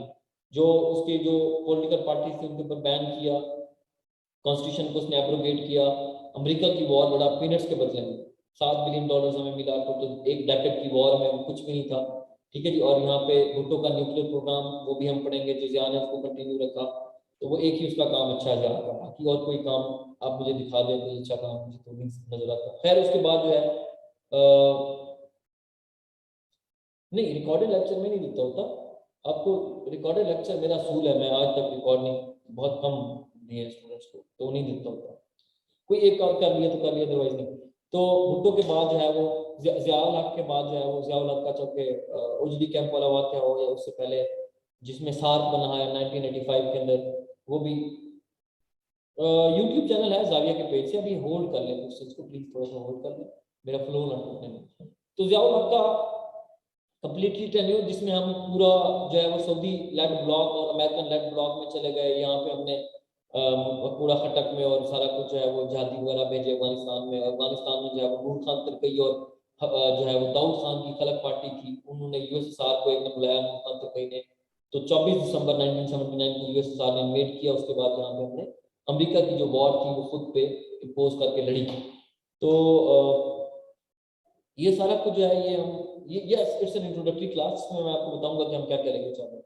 तो ये सारा कुछ हम पढ़ेंगे। ज़िया का दौर है जिसमें 17 अगस्त 1988 को ज़िया का प्यारा हादसा हुआ, उसमें वो मर गया। उसके बाद जो है वो बेनज़ीर भुट्टो इलेक्शन हुए। उसके बाद जो गुलाम ईसा खान था सेनेट का चेयरमैन, उसको प्रेसिडेंट बना दिया गया। इलेक्शन हुए, बेनज़ीर भुट्टो जीती, और ज़ियाउल हक ने MQM को बनाई थी। और उसमें जो एक जमात थी IJI, इस्लामी जमहूरी इत्तेहाद, वो बना जिसमें नवाज शरीफ साहब जो है 1985 के नॉन पार्टी बेस्ड इलेक्शन में पंजाब के चीफ मिनिस्टर बने। और मोहम्मद खान जुनेजो जो है, चूंकि जब मैं क्लासेस पढ़ाता हूँ तो मैं स्लो बोलता हूँ, बहुत ज़्यादा स्लो बोलता हूँ, और ये चूंकि आज एक डेमो है उसमें सारा कुछ कवर करना है, तो इसलिए मैं तेज तेज बोल रहा हूँ। ठीक है जी। जी इंशाल्लाह। तो खैर उसके बाद चाहे वो ज़ियाउल हक के डेथ के बाद बेनज़ीर भुट्टो ने इकोनॉमिक लिबरेशन की पॉलिसी हो उसकी, चाहे वो उसकी जो ISI का उसने रोल कम करने की कोशिश की या उसको रिस्ट्रिक्ट करने की कोशिश की, उसकी पावर्स को कम करने की कोशिश की, वो भी हम देखेंगे। ठीक है जी। और अमेरिका की चाहे वो प्रेसलर अमेंडमेंट हो, वो भी हम देखेंगे कि वो क्यों लगाई गई। इसी तरह से बेनजीर भुट्टो का जैसे असेंबली उसकी जो है वो डिसॉल्व कर दी गुलाम इसाक खान ने, ठीक है जी। और गुलाम इसाक खान ने जब उसकी असेंबली डिसॉल्व की तो उसके बाद इलेक्शन हुए और नवाज शरीफ आ गए। नवाज शरीफ ने फिर अपनी पार्टी जाकर बनाता है नून लीग 1993 में, वो आईजीआई के प्लेटफॉर्म से प्राइम मिनिस्टर बना था पहली दफा 1990 से लेकर 1993 तक नवाज शरीफ, 1993 से 1990 जो है वो 6 तक फिर दोबारा आ जाती है जी बेनजीर भुट्टो। बेनजीर भुट्टो में मीर मुर्जा भुट्टो का भी कत्ल हुआ और उसके बाद एक स्कैम भी आया, उसमें जो उसका सदर था फारूक लगारी, क्योंकि दूसरी दफा जो नवाज शरीफ की गवर्नमेंट है उसको भी गुलाम इसाक खान ने डिसॉल्व किया, तो पॉलिटिकल इमेच्योरिटी थी बहुत ज्यादा, ठीक है जी। काकड़ फार्मूला दिया गया बीच में, सारा कुछ आपको बताऊंगा। तो उसके बाद जो है यहाँ पे जैसे ही नवाज शरीफ दोबारा बेनजीर भुट्टो की गवर्नमेंट आई, नवाज शरीफ चला गया सुप्रीम कोर्ट ने बहाल कर दी गवर्नमेंट, लेकिन दोबारा इलेक्शन करवा के बेनजीर भुट्टो आ गए। तो बेनजीर भुट्टो जब आती है तो 1996 तक उसकी खत्म हो जाती है गवर्नमेंट दोबारा, फिर दोबारा नवाज शरीफ आ जाता है, क्योंकि उसकी फारूक लगारी ने उसकी गवर्नमेंट को डिसॉल्व कर दिया था। He was the president, 58(2)B की पावर को यूज करते हुए डिसॉल्व करवा दिया। मैं आपको बताऊंगा 58(2)B क्या होता है, मैं आपको पूरा कॉन्स्टिट्यूशन पढ़ाऊंगा जो हमारा आइन है, जो उसके मोटे मोटे आर्टिकल्स हैं जो पेपर में आते होते हैं, वो आपको बताऊंगा, जो इंटरव्यू में पूछे जा सकते हैं, उनकी इंपॉर्टेंस बताऊंगा आपको। इमरजेंसी क्या होती है उसका आर्टिकल कौन सा है, एनएफसी क्या होता है उसका आर्टिकल कौन सा है, सीसीआई क्या होती है उसका आर्टिकल कौन सा होता है, इकोनॉमिक्स काउंसिल कौन सी होती है उसका आर्टिकल, पहले 8 से 28 बेसिक फंडामेंटल आर्टिकल्स हैं वो कौन कौन से ह्यूमन राइट्स के, ठीक है जी। इसी तरह लोकल गवर्नमेंट का कौन सा है, जुडिशियल जो है वो काउंसिल उसका कौन सा है, तो ये सारा कुछ आपको बताऊंगा, ठीक है जी। इसी तरह से हम उसकी सारी अमेंडमेंट जो कॉन्स्टिट्यूशन 93 की हुई है 25 की 25 अमेंडमेंट सारा कुछ आपको पढ़ाऊंगा। 18th अमेंडमेंट 25th हम डिटेल में डिस्कस करेंगे।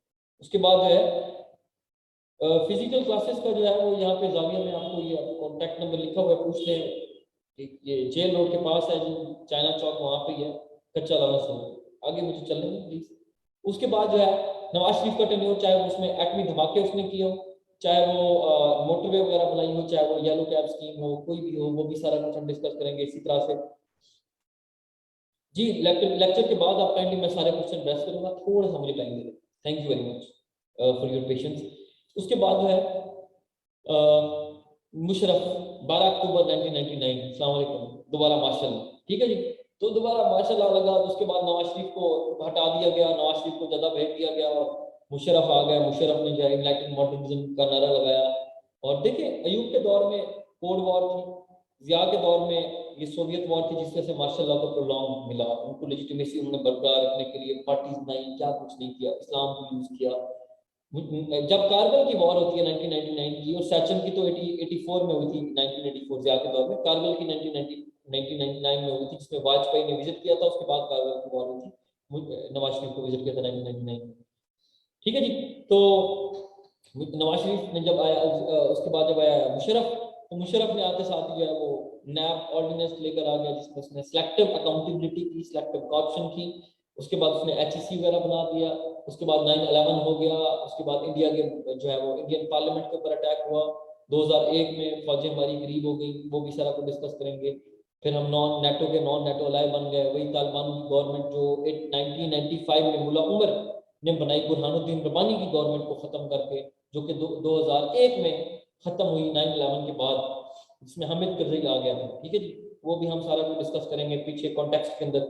तो उसके बाद जो है वो ऑनवर्ड्स पूरा मुशर्रफ का टेन्योर, चाहे वो 2004 में नॉन नेटो अलाय के मेंबर बने, चाहे 2000 जो 5-6 में क्या हुआ, अर्थक्वेक आया, इसी तरह से 5 में मुशर्रफ की जो थे वो बुगटी का असैसिनेशन हो, स्वाद ऑपरेशन हो, बहुत कुछ लीगल की लॉयर्स मूवमेंट हो, उसका पीसी हो, उसका काफिले बनाना हो, जो भी है सारी की सारी पॉलिसीज। इसी तरह जरदारी का दौर है तो उसमें सराला चेक पोस्ट अटैक है, उसमें आपका जनाब ये जो नेटो के जो जो ड्रोन टैक्स होते थे वो हो गए। उसके बाद आपकी नेटो की सप्लाई बंद कर दी थी। उसके बाद जो है रेमंड डेविस वाला वाक्य हुआ। उसके बाद उसामा बिन लादेन वाला वाक्य हुआ, 18वीं तरमीम आई।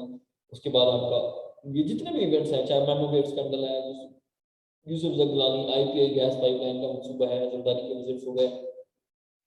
उसके बाद सीपैक को देखेंगे, नवाज शरीफ का टेन्योर, इसी तरह से इमरान खान का टेन्योर।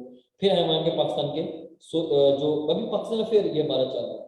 फिर आएंगे हम पाकिस्तान के सोशो इकोनॉमिक और पॉलिटिकल इश्यूज के ऊपर।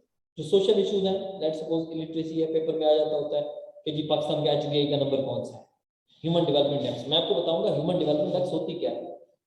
उसके जो 3 बेसिक एलिमेंट्स हैं वो कौन कौन से होते हैं, ठीक है। पाकिस्तान कितने नंबर पे है, नंबर 1 पे कौन सा है, दूसरे नंबर पे कौन सा है, हम उसको बेहतर करने के लिए क्या कर सकते हैं जी, वो एड्रेस। अच्छा, उसके बाद अगर पॉपुलेशन है तो मैं आपको सेंसस बताऊंगा, जो छठा सेंसस अभी हुआ है 2017, उसकी सारा कुछ बताऊंगा कि पॉपुलेशन ग्रोथ रेट क्या है, पंजाब की क्या पॉपुलेशन अलीगढ़ से वो क्या कौन कर तो सॉरी, मैं आपको बताऊंगा कि पॉपुलेशन जो है उसको मॉडल किस तरह का, कौन सा मॉडल सबसे अच्छा है जो कि अडॉप्ट करना चाहिए, फ्यूचर में क्या इम्प्लीकेशन हो सकती है, इलिटरेसी है, जेंडर पैरिटी है, अनएम्प्लॉयमेंट है, आपकी करप्शन है, सारा कुछ आपको बताऊंगा। ये सोशल इश्यूज है। जो इकोनॉमिक इश्यूज है मैं आपको पूरी इकोनॉमी पढ़ाऊंगा, इकोनॉमी क्या होती है, जीडीपी क्या होती है, जीएनपी क्या होती है, उसके कंपोनेंट्स कौन से होते हैं, ठीक है जी। फिस्कल डेफिसिट क्या होता है, ट्रेड डेफिसिट क्या होता है, आपका सर्कुलर डेट क्या होता है, बैलेंस ऑफ पेमेंट क्राइसिस क्या होता है, आपका करंट अकाउंट डेफिसिट क्या होता है, ठीक है जी, आपका कैपिटल अकाउंट क्या होता है, आपकी आपकी इन्फ्लेशन क्या होती है, सी पैक से हमें क्या फायदे मिल सकते हैं, एग्रीकल्चर का कितना है, एग्रीकल्चर के इश्यूज क्या हैं, इंडस्ट्री है तो इंडस्ट्री, टैक्सेशन के क्या इश्यूज हैं, लो टैक्स जीडीपी क्यों है, एक्सपोर्ट्स हमारी काम क्यों है, इकोनॉमी में आपको पूरी की पूरी कवर करवा दूंगा, जितनी भी उसकी टर्म्स हैं, पीपीपी क्या होती है, परचेजिंग पावर पैरिटी है, उसके बाद सीपीआई है, ठीक है जी। ये जो सीपीआई होती है, ये जो आपकी वो भी हम सारा कुछ इंशाल्लाह उसको डिस्कस करेंगे, कंज्यूमर प्राइस इंडेक्स हो गई, करप्शन परसेप्शन इंडेक्स हो गया, ठीक है जी। उसके बाद आपकी आ जाती है जी इकोनॉमिक इशू, जब खत्म हो गया तो पाकिस्तान अफेयर जो है वो आपका खत्म हो जाता है। उसके बाद हम शुरू करेंगे ये वाला करंट अफेयर्स। ये क्या है करंट अफेयर में, क्या क्या आ जाता है करंट अफेयर में, आपका आ जाता है जी हमने करंट अफेयर्स में देखना होता है कि पाकिस्तान के रिलेशंस इंडिया के साथ, चाइना के साथ, टर्की के साथ, ईरान के साथ, अमेरिका के साथ, सऊदी अरब के साथ, बस, ठीक है जी। उनकी हिस्ट्री शुरू से 1947 since the inception of Pakistan was study the Pakistan relations with the neighboring countries, ठीक है जी, वो भी पढ़ेंगे हम। और उसके बाद जो Indo Pacific ocean, Indo Pacific ocean के अंदर जो जो 9 जो अकॉर्ड्स होंगे, एग्रीमेंट जो होंगे, वो भी देखेंगे, चाहे वो लिंगुआ, कमकासा, बेका, क्वाड, शुआर, सारा कुछ हम पढ़ेंगे। कमकासा भी हो गया, उसमें 5 उसकी मिलिट्री एक्सरसाइज हो चुकी होंगी। इंडो पैसिफिक की क्या पॉलिटिक्स है, चाहे वो साउथ चाइना सी है तो उसमें 9 डैश लाइन और जो सी लॉज मिले थे 1892 में, वो क्या थे 9 डैश लाइन, जो 1929 से इशू चल रहा है, उस पर क्या, कौन कौन से कंट्रीज किस किस के ऊपर वो करते होते हैं। चाय पिलाएं, चाय अच्छी चाय, पाउडर ज्यादा आपने भी चली, अली को भी चाय, ठीक है जी, पानी भी दियो। तो उसके बाद जो है हाँ, ओ यस, उसके बाद जो है वो साउथ चाइना सी, उसमें क्या इश्यूज है, चाहे वो साउथ चाइना सी में स्पार्टले आइलैंड हो, चाहे वो दूसरा जो है आइलैंड स्पार्टले और पार्सल पार्सल आइलैंड हो, चाहे वो जो ईस्ट जो है वो आपके ईस्ट चाइना सी, ईस्ट चाइना सी में 3 डिस्प्यूट्स हैं, सिनकाको आइलैंड, रियाको और सिनकाको, रियाको और एक और, वो भी ध्यान में नहीं आ रहा, वो आ जाएगा तो बता दूंगा, ठीक है। ये तीनों के तीनों आइलैंड्स हैं, सिनकाको, रियाको और फॉर्मोसा, यस, फॉर्मोसा आइलैंड, जिस पे ट्रीटी ऑफ शिमोनोसेकाई 1885 हुई हुई है जापान और चाइना के दरमियान, वो भी डिस्प्यूट बताऊंगा आपको। जो जो दुनिया की जो पॉलिटिक्स चल रही है, जितने भी स्ट्रेट्स, चाहे वो मलाक्का स्ट्रेट हो, पर्शियन गल्फ हो, ठीक है, स्ट्रेट ऑफ हॉर्मज हो, डिजबूती हो, चाहे वो इंडिया की जो पॉलिसी है डायमंड नेकलेस वो हो, चाहे चाइना की पॉलिसी स्ट्रिंग ऑफ पर्ल्स हो, चाहे फ्रीडम ऑफ नेविगेशन हो, जो स्लॉक्स को सी लेन्स ऑफ कम्युनिकेशन को प्रोटेक्ट करने के लिए अमेरिका यूज कर रहा होता है साउथ चाइना सी के अंदर, वो हो, we will discuss each and everything.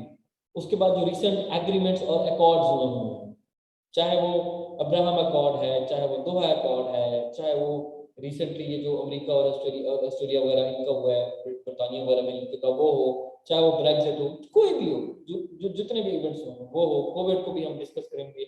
इसी तरह से रीजनल ऑर्गेनाइजेशंस, चाहे सार्क, एससीओ, ओआईसी, ईसीओ, उसके बाद आपकी होगी आरसीईपी, उसके बाद आ गई यूरोपीय यूनियन, ठीक है, उसके बाद आपकी आ गई एससीओ वगैरह आ गई, ठीक है। इसी तरह से जीसीसी हो गई आपकी, उसके बाद आपकी जो है वो इस्लामिक मिलिट्री अलायंस हो गया, इसी तरह से ओआईसी वगैरह, नेटो शेटो हो गई।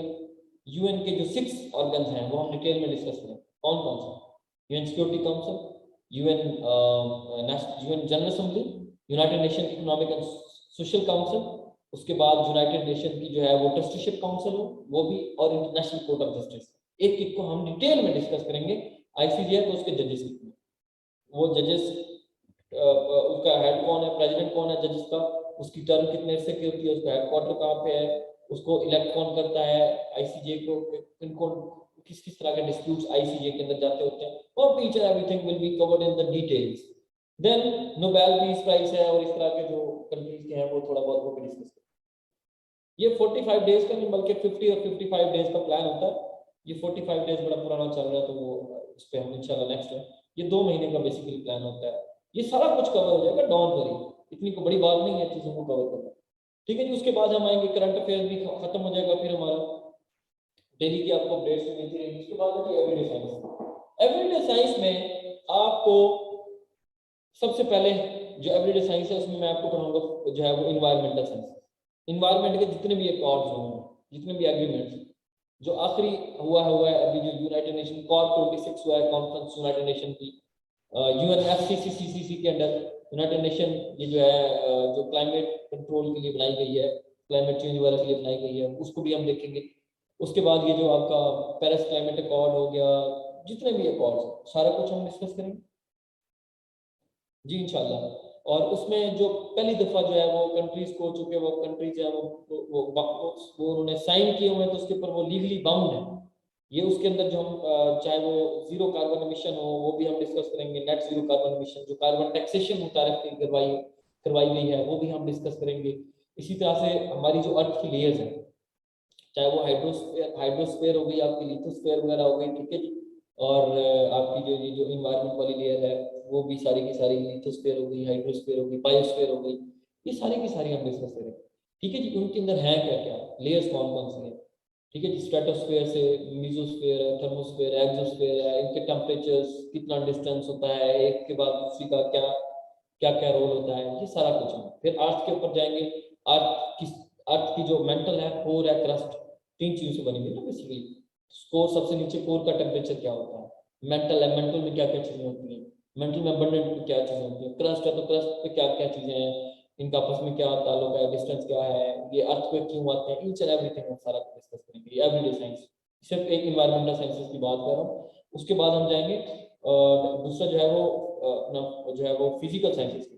फिजिकल साइंसेस में क्या चीज आ जाती है, फिजिकल साइंसेस में आपके सोलर सिस्टम पूरे का पूरा होता है, जो आपके सारे प्लैनेट्स हैं वो सारे के सारे हम डिस्कस करेंगे। उसमें अर्थ को हम डिटेल में शेयर करेंगे, अर्थ की रोटेशन भी, रेवोल्यूशन भी, उनकी स्पीड क्या होती है, वो वेलोसिटी किससे चल रही घूम रही होती है, रोटेशन से क्या होता है, रेवोल्यूशन से क्या होता है, और अर्थ के मून तक हम डिस्कस करेंगे। मतलब जो भी उसकी जो कैरेक्टरिस्टिक्स हैं अर्थ की, उसका रेडियस कितना है, उसका सर्कमफेरेंस कितना है, ईच एंड एवरीथिंग सारा कुछ डिस्कस करेंगे। मून को भी डिस्कस करेंगे। इसी तरह से जो आपके सोलर सिस्टम में, चाहे वो आपका मार्स हो, मरकरी हो, जुपिटर हो, या ये जो जितने भी आपके प्लैनेट्स हैं, ठीक है जी, वो सारे के सारे हम डिस्कस करेंगे। चूंकि वो जो प्लूटो था वो तो उसको निकाल दिया गया, तो जुपिटर तक हम सारे के सारे डिस्कस करेंगे, ठीक है जी।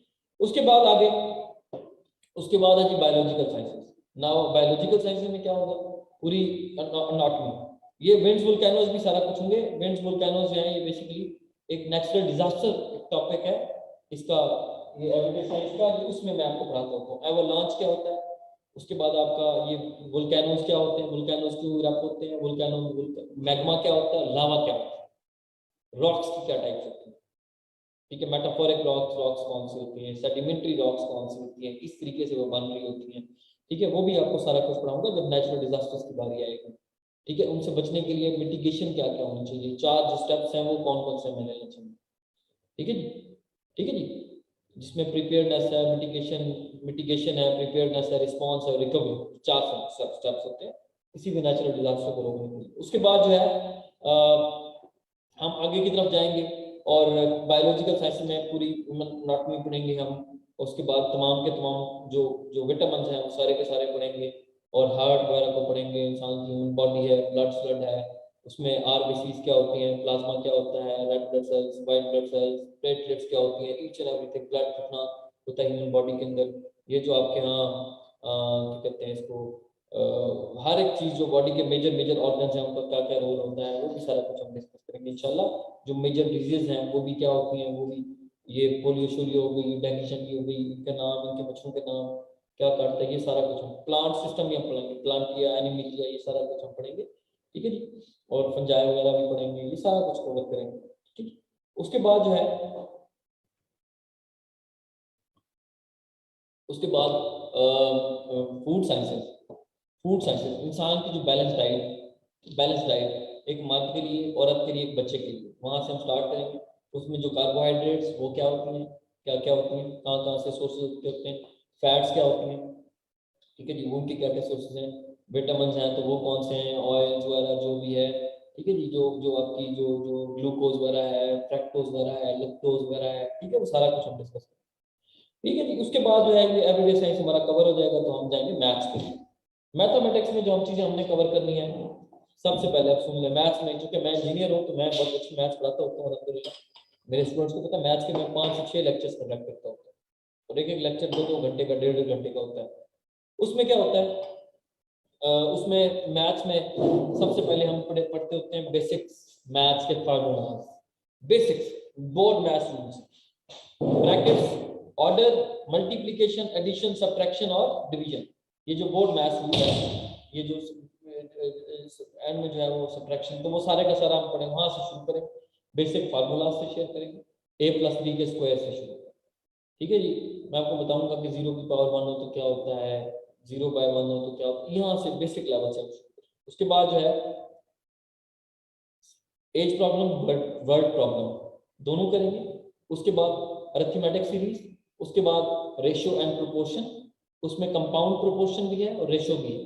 कंपाउंड प्रोपोर्शन जिसमें 3 चीजें आ जाती, पूछ लेता होता है, ठीक है जी। उसके बाद वर्क एंड टाइम है, उसके बाद स्पीड और डिस्टेंस के क्वेश्चन हैं, उसके बाद प्रॉफिट और लॉस के क्वेश्चन हैं, उसके बाद प्रोबेबिलिटी के क्वेश्चन आ जाते हैं, ठीक है जी। उसके बाद जो है वो आपकी डायरेक्शन के क्वेश्चन आ जाते हैं, ठीक है जी। उसके बाद जो है वो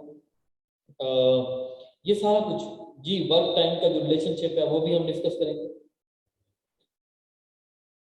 और वेरी इंपॉर्टेंटली जो परसेंटेज के क्वेश्चन, परसेंटेज बहुत मुख्तलिफ तरीकों से पूछी जाती है, डिफरेंट डिफरेंट तरीकों से पूछी जाती है, वो मैं आपको हर मुख्तलिफ तरीकों से, फिर जो हम लेट सपोज एक एमसीक्यू अगर आपके पास आ जाता है 0.0005 मल्टीप्लाई बाय 0.00136, इसको आप इस तरीके से अटेम्प्ट करेंगे, ठीक है जी। जी सारा कुछ, जी सारा कुछ, ये जो लेट सपोज अगर आपके पास ये इक्वेशन आ गई है 0.005 मल्टीप्लाई 0.00163, इसको आप सेकंड्स के अंदर आप इस तरीके से अटेम्प्ट कर सकते हैं, with in 10 seconds, may be 15 seconds, बहुत ही सिंपल तरीके, शॉर्टकट्स, वो भी आपको बताऊंगा जब हमारी मैथ्स कवर हो जाएगी। उसके बाद हम जाएंगे सीधा इस्लामिक स्टडीज के ऊपर। इस्लामिक स्टडीज के कुछ 4 से 5 लेक्चर्स होते हैं, और वो आपको मैं शुरू करवाता होता हूँ प्रॉफिट से, जो कुरान पाक में चूंकि 26 अंबिया कराम मेंशन 26, वो सारे के सारे करवाता होता हूँ। हजरत आदम अलैहिस्सलाम से हम शुरू करेंगे और आखिर जो है वो हजरत ईसा तक जाएंगे, ठीक है।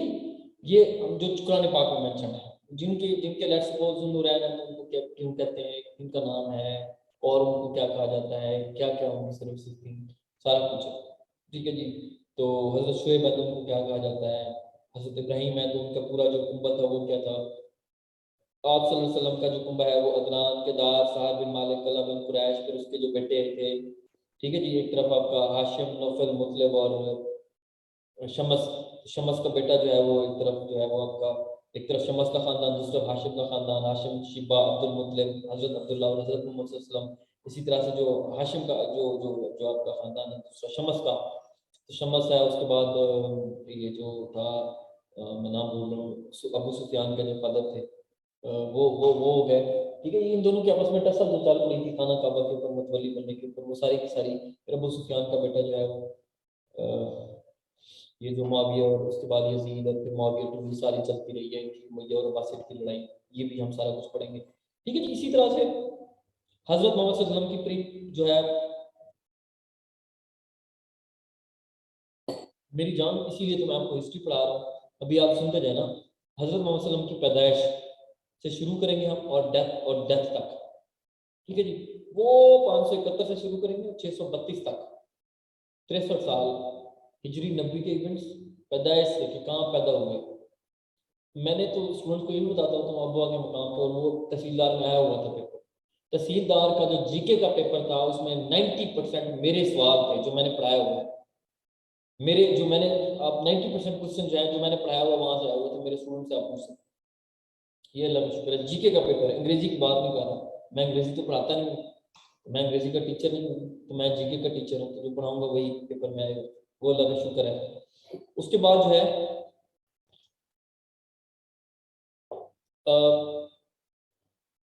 Thank you very much. उसके बाद जो है हजरत मोहम्मद की हिजरी के इवेंट्स, नबवी के इवेंट्स कि पहले नबूवत कब आई, फिर उसके बाद हिजरत की, तो हिजरत कब से कब तक की, तो तमाम कंपेनियंस एक एक साल, जितने भी 27 के 27 जो गजवात, जिसमें 12 कुरान पाक में मेंशन है, वो 12 के 12 हम पढ़ें।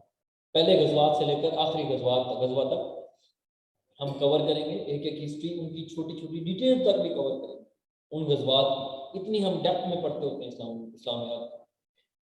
मेरे नहीं ख्याल में कोई इतनी डेप्थ में पढ़ाता होगा इस्लाम में, आई डोंट थिंक। उसके बाद ये पढ़ने के बाद जो है हमने चले जाना है कंपेनियंस के ऊपर, आसिम के साथ। फिर उम्महातुल मोमिनीन है, वो हम डिस्कस करेंगे। उम्महातुल मोमिनीन को डिस्कस करने के बाद जो है वो हमने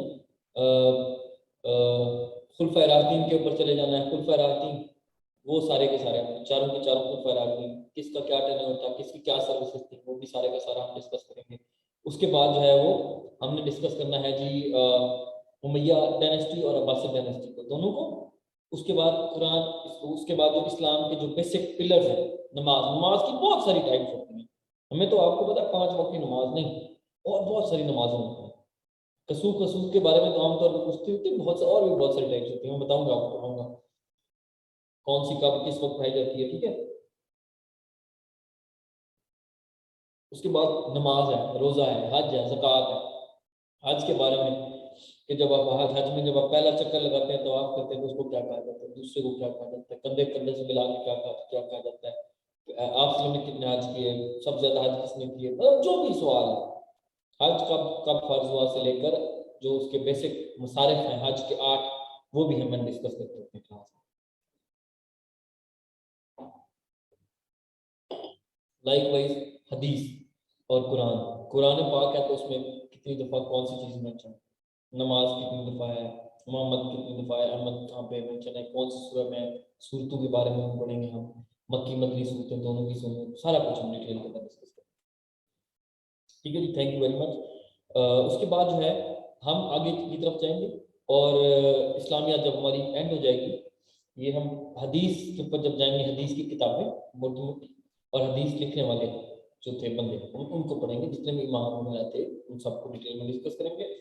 उसके बाद है मैथ, उसके बाद है इस्लामिक हिस्ट्री, फिर उसके बाद कंप्यूटर। कंप्यूटर का चूंकि मैं वो आपको रिकॉर्डेड लेक्चर दे दूंगा, जो कंप्यूटर एक्सपर्ट हैं हमारे पास यहाँ पे कासिम भाई हैं, तो वो आपको जो है वो कंप्यूटर के जो लेक्चर्स हैं वो आपको दे देंगे। ही इज़ वेरी फाइन, कह लें कि finest teacher of computer, he is among those finest teachers of computer। तो वो बहुत अच्छा पढ़ाते हैं, वो 4 से 5 लेक्चर्स उनके कंप्यूटर के होते हैं, तो ये 2 महीने का सेशन है, it's not limited to 45 days, ये 2 महीने का सेशन होता है। वो कंप्यूटर की बेसिक्स सारा कुछ A to Z आपको क्लियर करवाते हैं। उनके पास बहुत सारे बच्चे होते हैं कंप्यूटर के, मैंने उस बंदे की ग्रिप को देखा तो लास्ट बैच को भी उन्होंने पढ़ाया तो सारे बच्चे होते हैं। उसके बाद जो है वो कंप्यूटर के बाद जो है वो इंग्लिश की बेसिक्स वो मैं इंशाल्लाह आपको करवा दूंगा। इधर वैसे काशिफ साहब भी होते हैं, उनके साथ इंग्लिश के जो टीचर हैं वो भी उनसे आपको जो प्रपोजिशन वगैरह है वो आपको बता दी जाएंगी, सिंपल सेंटेंस, कंपाउंड सेंटेंस क्या होते हैं, ठीक है। उसके बाद कॉम्प्लेक्स सेंटेंस कौन से होते हैं, ये जो प्रपोजिशन है ये क्या बोला होती है, एनालॉजीज थोड़ी बहुत, ठीक है। तो ये जो एंटोनिम्स एंटोनिम्स के लिए आपको मटेरियल वगैरह इंग्लिश का जो जहाँ जहाँ से आता है तो वो सारा कुछ आपको प्रोवाइड कर दिया जाएगा। रेगुलर क्लासेस, यस मुनीब, इंशाल्लाह रेगुलर क्लासेस तो फिर मेरी तो रेगुलर क्लासेस माशाल्लाह से बहुत ही नेक्स्ट लेवल की होती हैं। मेरे स्टूडेंट्स को पता है, मैं दिन नहीं काउंट करता कि मेरा 2 महीने बाद खत्म, नो, जब तक चलाना है चलते रहो, जब तक एड नहीं होगा ना मैंने नहीं खत्म करना, ठीक है जी। तो मेरा तो असूल ये, अगर किसी को समझ नहीं आ रही तो एक सेशन में नहीं आ रही तो उसको अगले सेशन में वो बैठ के ले सकता है क्लासेस, कोई मसला नहीं, ठीक है। किसी का मसला हो जाता है, कुछ भी हो जाता है, उसको सारा कुछ असिस्ट किया जाता है यहाँ पे। So Xavier is very much cooperative for his students। जी कंप्यूटर में MS ऑफिस भी है, MS एक्सेल भी है, कंप्यूटर का जो ये जो वर्ड शर्ट और इसके बारे में बेसिक्स ऑफ कंप्यूटर जो फंडामेंटल्स होते हैं वो भी सारा कुछ पढ़ाया जाएगा आपको। शॉर्ट जो उसके होते हैं, वो सारा कुछ आपको पढ़ा दिया जाएगा। PMS एक्सपेक्टेड है जी अप्रैल, मेरे ख्याल से ऐड अभी आ जाएगा फरवरी में, अप्रैल। जनरेशन सारी की सारी जो अभी तक जो चल लेटेस्ट जो जनरेशन, यार आपको नोट्स आपको कंप्यूटर के मैंने दिखा दिया ना, आप हैरान रह जाएंगे कि यार कमाल के नोट्स है। वो बंदा नोट्स भी देता है, पढ़ाता भी है, आप लोग हैं, और उसी में से पेपर बनता है। एग्जाम बेटा की जो वेबसाइट है, देखिए ना, इस्लामिया था तो रहीकुल मखतूम से बनाई जा रही है, जो पेपर बनता होता है 656 पेजेस की बुक है, और वहां से हमने डाटा मटेरियल सारा मैंने इकट्ठा करवा कर उसका आपको मैं जो है वो उसका दूंगा, क्या कहते हैं उसको, क्रक्स दूंगा, ठीक है जी। इस्लामियात का उर्दू है तो वो मैं आपको बताऊंगा कहाँ कहाँ से वो उठा रहे हैं वेबसाइट से। मैथ्स है तो इंडिया बिक्स वगैरह, ठीक है जी। कंप्यूटर जैसे एग्जाम में है, MCQ सेट है, ठीक है, तो वहां से मैं आपको चीजें भी बताया करूंगा कि कौन सी चीज कहाँ से आपने क्या, ठीक है जी। मैथ्स में analytical question, yes obviously analytical question तो शामिल होते हैं।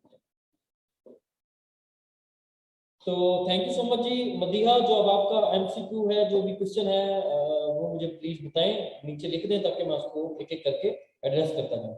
तो यहाँ पे ये डेमो क्लास का एंड था। जब आप सेशन के अंदर आएंगे रेगुलर, तो मैं आपको बताऊंगा कि स्टूडेंट्स फेल क्यों होते हैं, आपने किस तरह से तैयारी करनी है, अटेम्प्ट किस तरह से करनी है। और मेरा जो सेशन होता है वो 80% इनफ होता है, 20% आपको खुद से थोड़ी सी तैयारी करनी होती है, जो मैं आपको बता दूंगा। MPT के लिए तो मेरा सेशन बहुत अच्छा है, ठीक है जी, अल्लाह का शुक्र है।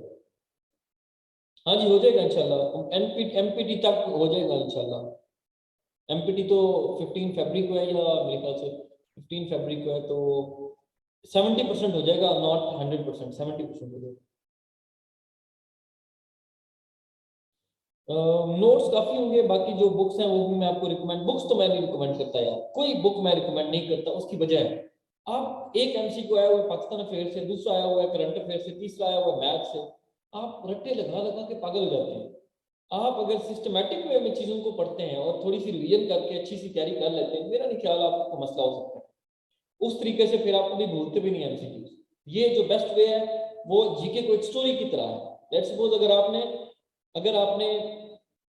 आप अगर आपसे कोई ये पूछे कि जी साउथ एशिया का सबसे बड़ा रिवर कौन सा, अब वो पूछ रहे हैं साउथ एशिया का, नॉट एशिया का, नॉट साउथ वेस्ट एशिया का, नॉट सेंट्रल एशिया का, नॉट साउथ ईस्ट एशिया का, नॉट साउथ जो है वो ईस्ट एशिया का, ठीक है जी, तो साउथ एशिया का। तो वो अगर आपको पता है कि जी ब्रह्मपुत्र है, ब्रह्मपुत्र की अगर आप शुरू से उसको निकालें, देखें कि जी वो कौन सी माउंटेन रेंज है जहाँ से वो आता है, उस माउंटेन रेंज को पहली दफा माउंट किसने किया था, कब किया था, ठीक है जी, और वो किस मुल्क से बिलोंग करता था। उसके बाद वो जो दो रिवर्स हैं, ब्रह्मपुत्र चाहे वो यमुना हो चाहे वो गंगा हो, वो कहाँ कहाँ से आते हैं। जो यमुना रिवर है वो चूंकि अमृतसर से होता हुआ हिमाचल प्रदेश से नीचे अमृतसर, अमृतसर में चूंकि आगरा है, आगरा 1653 में बना, शहनशाह ने बनाया, शहनशाह की बीवी अर्जुमंद बानो थी, मुमताज बेगम, उसके लिए बना, ठीक है जी। और 1653 में कंप्लीट हुआ। अर्जुमंद बानो जो थी वो उससे बड़ी मोहब्बत करता था, और शहनशाह को बेटे के साथ जंग लड़ी 1658 में, और 1666 में उसकी डेथ हो गई, 1627 में उसका वो शुरू हुआ। तो एक एक MCQ से फिर वो दोनों रिवर जो है वो आगरा से होते हुए जो है वो इलाहाबाद के ऊपर मीटिंग पॉइंट होता है दोनों रिवर्स का। इलाहाबाद में क्या हुआ था, इलाहाबाद में जनाब इलाहाबाद में अल्लामा इकबाल का खुतबा इलाहाबाद 1930 वाला। उसके बाद आगे कहाँ जाते हैं, वो दोनों बनारस से होते हुए, बनारस इंडिया का स्पिरिचुअल कैपिटल है, ठीक है। ये हिमाचल प्रदेश से जो यमुना रिवर है शुरू होता है अमृतसर, अमृतसर से नीचे जाता है सीधा दिल्ली, दिल्ली से सीधा जब आगरा, और आगरा से सीधा जाता है इलाहाबाद, इलाहाबाद से आगे कहाँ पे जाएगा, बनारस, बनारस से सीधा बांग्लादेश, बांग्लादेश में कहाँ पे, बे ऑफ बंगाल में। जहाँ पे बे ऑफ बंगाल है वो दुनिया की सबसे बड़ी बे है, वो कहाँ पे, इंडियन ओशन में है। इंडियन ओशन की फिर डेप्थ कितनी है, उसकी डीपेस्ट पॉइंट कौन सा है, ठीक है जी, कौन सा बड़ा रिवर है इंडियन ओशन। फिर इसी तरह से जहाँ पे वो डेल्टा बनाता है, तो वो डेल्टा कितना, दुनिया का कौन सा बड़ा डेल्टा है, सबसे बड़ा डेल्टा सुंदरबन, ठीक है जी। एक एक चीज आप फिर वो बता रहे होते हैं जी। कमरा, हेलो, अस्सलाम जी, कमरा, नहीं मैं भी फ्री हूँ, कौन करो, आप लोग कहाँ पे हैं? नहीं नहीं, मुझे टाइम लगेगा, मैं थोड़ी देर बाद आता हूँ, मैं क्लास मतलब 12 बजे। तो खैर उसके बाद जो है वो ये जब आप चीजों को लिंक करते हैं तो फिर आपको पता चलता है वो जो दोनों रिवर मिलते हैं उसको ब्रह्मपुत्र कहते हैं, वही सबसे बड़ा रिवर है जिसकी लेंथ 3848, 3848 जो है वो 3848 किलोमीटर है टोटल उसकी लेंथ। तो जो इंडस है वो 31, इंडस की 3100 है total length, 3100 3100 kilometre. Indus basically Tibet से शुरू होता है, जिंगबाओ से शुरू होता हुआ, इंडियन ऑक्युपाइड कश्मीर से शुरू होता हुआ, फिर थोड़ा सा चाइना, उसके बाद इंडिया, उसके बाद पाकिस्तान से होता हुआ, उसके ऊपर कितने डैम्स बने हुए हैं, कितने उसके ऊपर बैरेजेस बने हुए हैं, उसको पाकिस्तान का रिवर नाइल भी कहते हैं, वो जाके गिरता है सीधा इंडियन ओशन के अंदर। ये हो जाएगा क्लियर, बिल्कुल हो जाएगा। ये सब के लिए है भाई, ये जो सेशन है ना, सेशन देखिए ना, कंप्रीहेंसिव सेशन है। आपकी जो भी डिमांड्स पूरी कर रहा है, हर सब्जेक्ट आपका कवर हो रहा है। मुझे बताएं कौन सा सब्जेक्ट है जो कवर नहीं हो रहा? सारे सब्जेक्ट कवर हो रहे हैं। उर्दू के मैं आपको नोट्स वैसे प्रोवाइड कर दूंगा, वहीं से आता होता है ज्यादातर क्वेश्चन जो हमने निकाले हुए हैं। उर्दू के जो बहुत सारे सवाल हैं जो पास्ट पेपर में बड़ी दफा रिपीट होते हैं।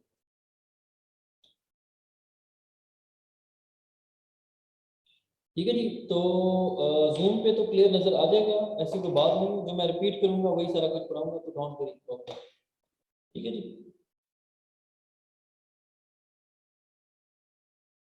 ये मंडे से स्टार्ट हो रहा है जी सेशन।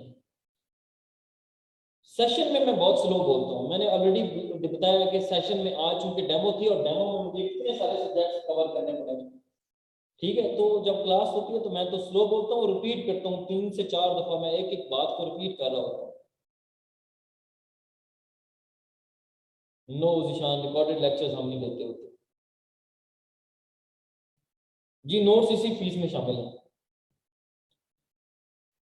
ऑलरेडी ये फीस हमने बड़ी लो रखी है, इसलिए रखी है ताकि जो जो अनप्रिविलेज, मुझे बताएं 2 महीने में इतने सारे सब्जेक्ट्स इतनी डिटेल में कौन पढ़ता है?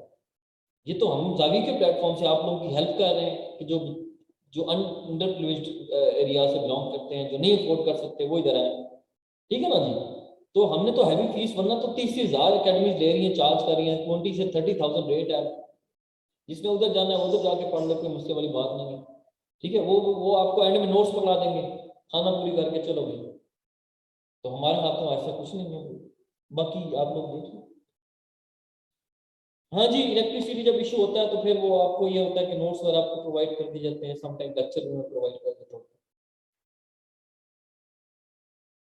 जी ऐसे ही है, ऐसे ही है शाम। अनम जुल्फ रिटेन करने का सबसे अच्छा तरीका ये है कि आप सिस्टमेटिक वे में पढ़ें, जिस तरह मैं आपको पढ़ाता होता हूँ, और उसके बाद आप 1-2 दफा रिवीजन करें, और अगले बंदे को सामने बिठा के उसको पढ़ाएं, आपकी हो जाएगी रिवीजन। सॉफ्ट नोट्स हो, सॉफ्ट फॉर्म में। ये इम्तियाज मेरे ख्याल से आपकी तरफ इशू है, बाकी तो आवाज बड़ी क्लियर है, रोज ही बड़ी क्लियर होती है।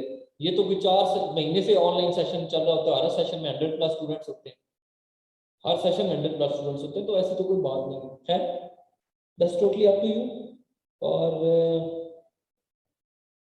इंशाल्लाह जी, थैंक यू सो मच जी। मिलते हैं इंशाल्लाह फिर मंडे को क्लास होगी, आप लोगों की पहली क्लास होगी इंशाल्लाह। इंशाल्लाह जीके में ये वाले क्वेश्चन शामिल हैं, ये जो मैंने लिख दिए हैं, ये मैं इनके ऊपर बता भी चुका हूँ। ये लेक्चर अवेलेबल होएगा यूट्यूब के ऊपर, सॉरी, और फेसबुक के ऊपर, जाविया के पेज से भी, और मेरा जो पेज है लर्न जीके में दफ्तर मलिक, उस पर भी आप भी पूरे का पूरा जो है सेशन वहां पे देख सकते हैं। ठीक है जी। तो कोई और क्वेरीज है तो मुझे बताएं, so that I address your queries, I should address your queries.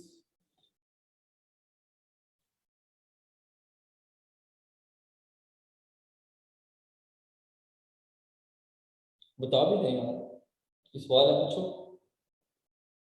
मैं बड़ा वेलकमिंग हूँ, सवालों को वेलकम करता हूँ।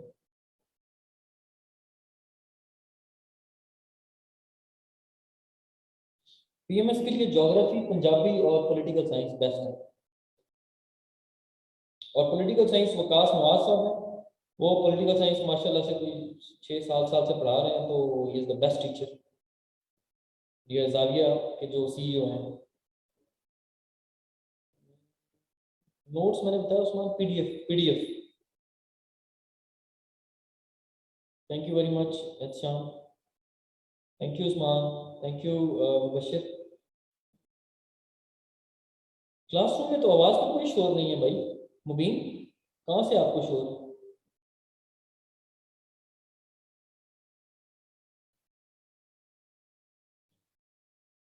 विवो इंग्लिश का जो पार्ट है वो इंग्लिश में जो पार्ट्स जो होते हैं थोड़े बहुत पार्ट्स ऑफ स्पीच हो गया और प्रीपोजिशन हो गई, एक्रोनिम्स सिनोनिम्स हो गए, कॉम्प्लेक्स कंपाउंड सिंपल सेंटेंस, बस यही चीजें होती हैं पेपर में और कुछ नहीं होता। ये आपको पढ़ाया जाएगा।